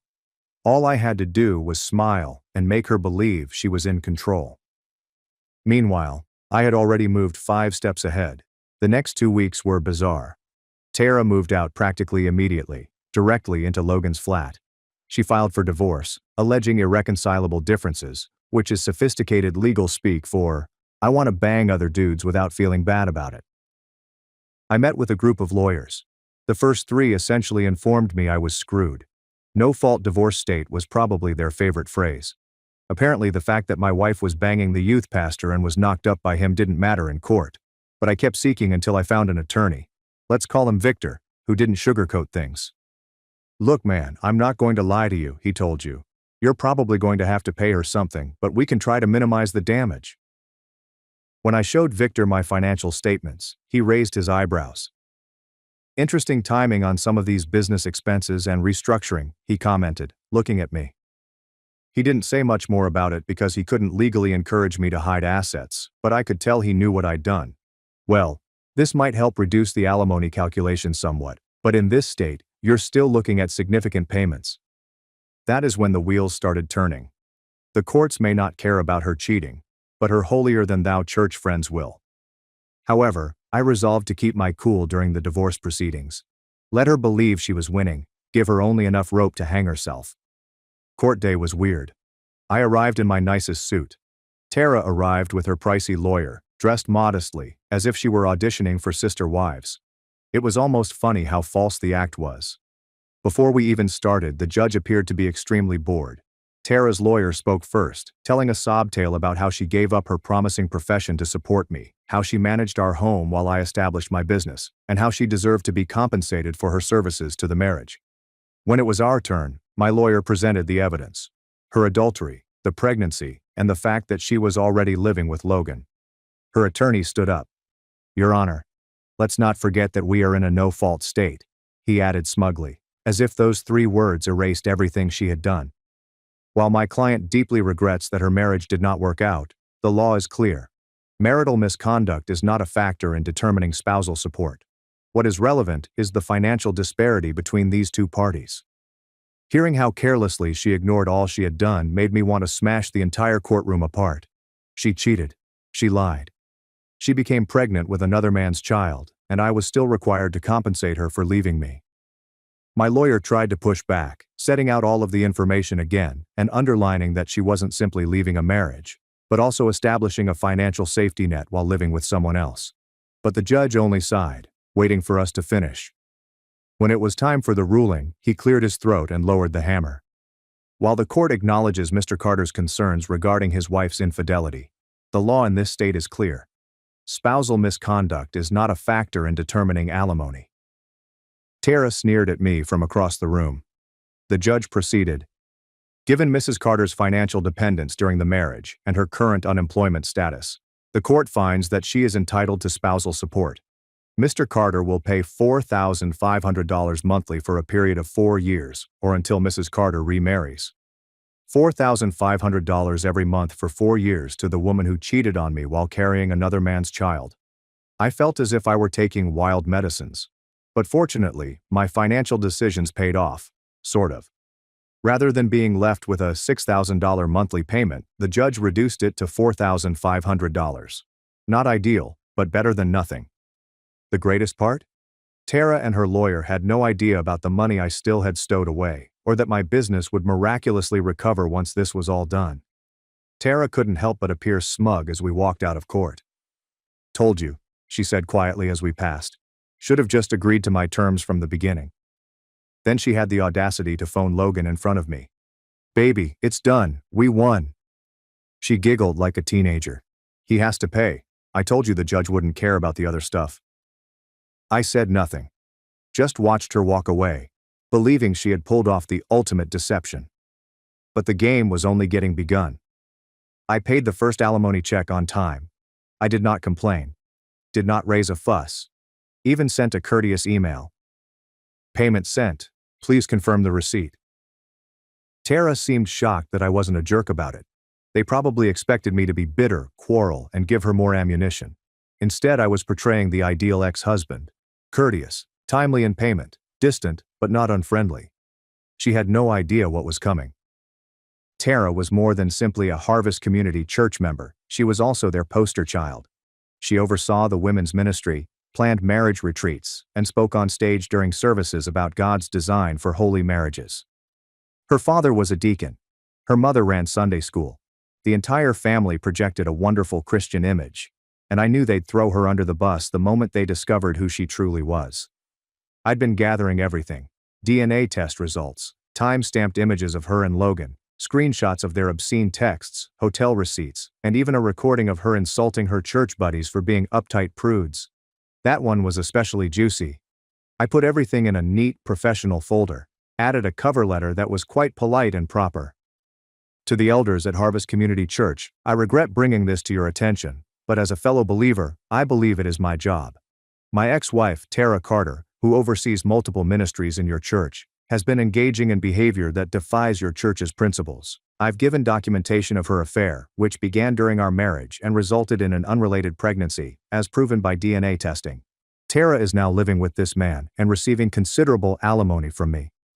I'm sharing this not out of spite, but out of concern for the integrity of your ministry. Respectfully, Adam Carter. I dropped off the package early Sunday morning when no one was present, and then went home to wait for the storm to pass. The Sunday after I dropped off my small care package at church, my phone blew up. Text messages from common church friends. "Dude, what did you do? Pastor just called an emergency elder meeting before service. Tara is losing it." I simply turned off my phone and went back to sleep. It felt incredible. Not a lie. Later that afternoon, I received a voicemail from Tara. She was shouting so loudly that I had to hold the phone away from my ear. "You absolute piece of garbage. How could you do this to me? They kicked me out of the women's ministry. My dad won't even look at me. You've ruined everything." I deleted it without phoning back. I do not need that negativity in my life, you know. More messages arrived throughout the week, each more urgent than the last. Her church friends ignored her. Her parents were taking time to pray about the matter, which meant, "We're disappointed in you." The Christian school where she volunteered requested her not to return. Even Logan was getting cold feet. Apparently, he did not sign up for all of this turmoil. He thought he was receiving a lovely woman and a solid alimony payment. Instead, he became a social outcast, with a baby on the way and a lot of baggage. By Friday, he had kicked her out of his flat. So much for pure love, right? Tara was summoned to a formal disciplinary hearing with the church elders just a week after my evidence was dismissed. I know because she contacted me sobbing and begged me to tell them everything was a misunderstanding. "Adam, please. They're going to publicly discipline me. Do you know what that means? They'll announce it to the entire congregation. Everyone will know." "They already know, Tara. That's kind of how church gossip works. My dad might lose his position over this. My family has been at Harvest for 3 generations. Should have thought about that before you slept with the youth pastor." She stayed quiet for a moment, then said in a little voice, "He's not talking to me anymore." "Who? Your dad?" "No, Logan. He said this is too much drama, that I misled him about the divorce being clean and simple." I couldn't help laughing. "So, your soulmate bailed the second things got tough. Shocking." "I have nowhere to go, Adam. My parents won't let me stay with them. None of my friends are returning my calls." "Sounds like a personal problem. Can I come home? Just until I figure things out?" Oh, this woman has so much nerve. "It's not your home anymore, Tara. You gave that up when you decided to cheat." She began crying again with huge dramatic sobs. "What am I supposed to do?" "Get a hotel. You've got alimony money coming in. Figure it out." Then I hung up. Cold, perhaps. But after what she pulled, my sympathy tank was completely empty. The church hearing took place Wednesday night. By Thursday morning, the news had spread throughout the neighborhood. Tara had been formally identified as an adulteress and dismissed from all church responsibilities. The preacher preached an entire sermon about the sacredness of marriage and the consequences of sin, never mentioning Tara specifically but making it very clear who he was referring to. Her parents took a break from church leadership. Her sister postponed her wedding, which was due to take place at Harvest. The entire family was essentially in exile. And Logan? He had already requested a transfer to another church in a different state, leaving Tara pregnant and alone. I remained on the sidelines throughout. I did not have to lift a finger. The community she admired most had done all of the difficult lifting for me. Small religious communities are tied to everything. Tara's church collapse set off a chain reaction that I could not have predicted better. First, the private Christian school where she worked part-time experienced budget constraints and canceled her position. The principal couldn't look her in the eyes when he told her. Then, her volunteer opportunities dried up. The crisis pregnancy center where she counseled young women determined that her current circumstances made her an unsuitable role model. The charity where she coordinated fundraising drives said that it was reorganizing its volunteer program. Every aspect of her identity was gradually chipped away. And I just kept paying the alimony on schedule every month. 3 weeks after the church scandal surfaced, I received a text from our former neighbor. "Tara's living in her car in the Walmart parking lot." I did not answer, but I did drive by later that night. Sure enough, her Honda was parked in the far corner of the lot. I could see her silhouette in the driver's seat, lit by her phone screen. The following day, she called me again. "I lost my job," she remarked, her tone dull. No tears this time, just a hollow defeat. "That sucks. The baby's due in 5 months. No one will hire me. My parents still won't talk to me." I said nothing. "I've been sleeping in my car," she eventually acknowledged. "I can't afford both a car payment and an apartment on just the alimony." "Sounds like poor financial planning." She breathed sharply. "Is this what you wanted? To see me completely destroyed?" I considered it for a second. "You know what? Yeah, pretty much. I was stupid. I made a mistake. I never meant to hurt you." I shut her off. "I don't care." She swallowed back a sob. I just wanted to say I'm sorry." I smirked. "Cool. Good luck with your new life." That's when I decided to play my last card. It's time to terminate this on my terms. "Actually," I added, keeping my tone casual, "I might have a solution that works for both of us." What kind of solution? Tara inquired, suddenly attentive. I could almost sense the anguish in her voice. I'm getting tired of writing these monthly checks, I added, keeping my tone casual. And my business is expanding. I'm looking at opening an office in Singapore. Might move there for a while. What does that have to do with me? Well, international alimony enforcement is complicated, and I've been talking to a new lawyer who thinks we might have grounds to revisit the settlement based on some creative interpretations of the law. Of course, that was complete nonsense, but Tara didn't know, and she had no right to challenge me. What are you saying? Her voice was panicked. I'm saying I'd like to buy you out. One lump sum payment instead of monthly alimony for the next 4 years. She remained silent as she considered the situation. How much? She finally inquired. $90,000 cash, tax-free. You sign a document releasing me from all future obligations, and the money's yours today. Tara had no idea I could afford that lump sum simply. The adjustments I took earlier saved a large portion of my money, and my business was already recovering. She and her lawyer never discovered half of what I had. To her, $90,000 felt like a lifeline, yet it was less than half of what I'd owe her over the entire alimony term, representing a significant discount. However, for someone living in their car, pregnant and broke, that probably sounded like winning the lottery. I don't know, she said. My lawyer said. Your lawyer isn't sleeping in a Walmart parking lot, I told him. And this offer expires in 24 hours. After that, I start the process to challenge the alimony ruling, and you get nothing while we battle it out in court for the next year or two. More silence. I could almost hear the wheels moving in her mind. Can I think about it? Sure, you've got until this time tomorrow, then I'm moving forward with the challenge. I hung up without waiting for an answer. She called back 2 hours later. I'll take it, she replied gently. Smart choice. I'll have the paperwork ready in the morning. Meet me at my lawyer's office at 9 a.m. Adam, she said quietly. Thank you. I nearly laughed. Don't thank me, Tara. This isn't mercy. It's business. The next morning, she arrived at the lawyer's office looking like hell. She had dark circles under her eyes, her hair was unkempt, and she was dressed in the same clothes I had seen through the car window. My lawyer had the documentation ready. A full release of all future alimony obligations, in exchange for a one-time payment. I had already prepared the cashier's check. Tara had barely read the contracts before signing. When my lawyer slid the check across the table, her hands trembled as she took it. So, that's it? She inquired. We're done? I nodded. Completely done. I don't ever want to hear from you again. She seemed like she wanted to say more, but instead nodded and went away. As the door shut behind her, my lawyer shook his head. You know, most guys in your position wouldn't have offered her anything.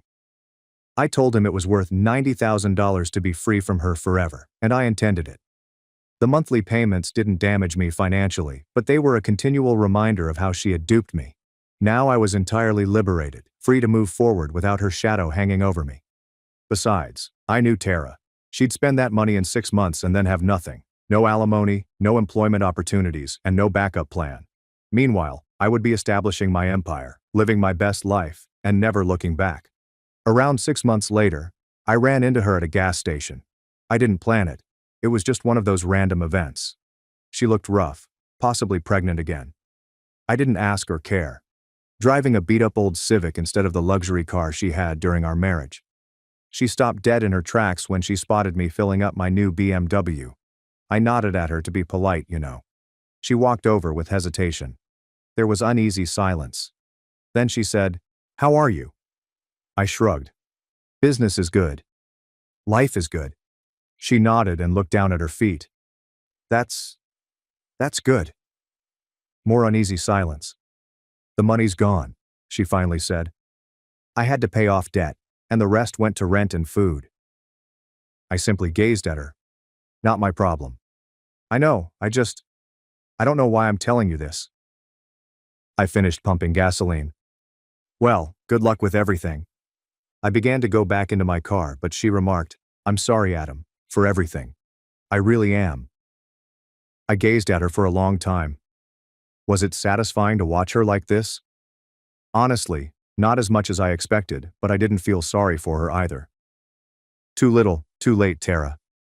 Then I got into my car and drove away. I have not seen her since. Things for me have been going great. I met an incredible woman. She is wonderful. She owns her own marketing agency, works hard, plays hard, and does not engage in any games or bullshit. We moved in together 3 months ago. There's no urgency to get married again. Once bitten, twice shy and all that. But I could see that happening with her someday. She's the real deal. I tried not to get involved in Tara's affairs, but knowledge spreads quickly in a small town like this.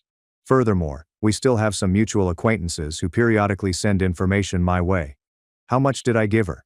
$90,000. Gone in around 4 months.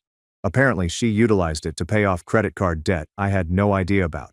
She got a cheap apartment and spent the rest of her money attempting to retain her old lifestyle rather than adapting to her new reality. Tara was the epitome of a budgeting failure. She had a baby boy. Logan is legally obligated to pay child support, but from what I've heard, he's a deadbeat who consistently falls behind.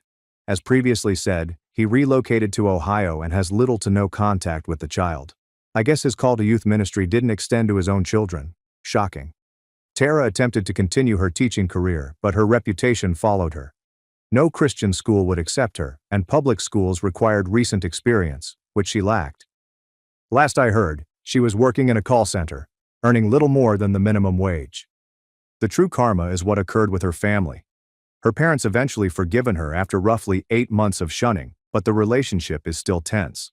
They occasionally assist with the infant but are constantly making comments about horrible life choices and live with the repercussions. Her sister keeps her distance, clearly concerned that Tara's reputation may impact her own standing in the church. Tara attempted to rejoin the church community, but things did not go well. They allow her to attend services, but she is barred from ever holding a position of leadership. She sits in the back and exits immediately after the service ends. No more women's ministry, no more marital retreats, and no more social standing. The ultimate irony. A common friend informed me that she has been telling others that she made a mistake and should have worked on her marriage. Too late. As for me, I am doing better than ever. Business is growing, my relationship is secure, and I've started doing things I've always wanted to attempt but never had the time for. I earned my pilot's license, started mountain biking, and even began learning guitar. I've learned my lesson. Sometimes the worst things that happen to you result in the best version of your life.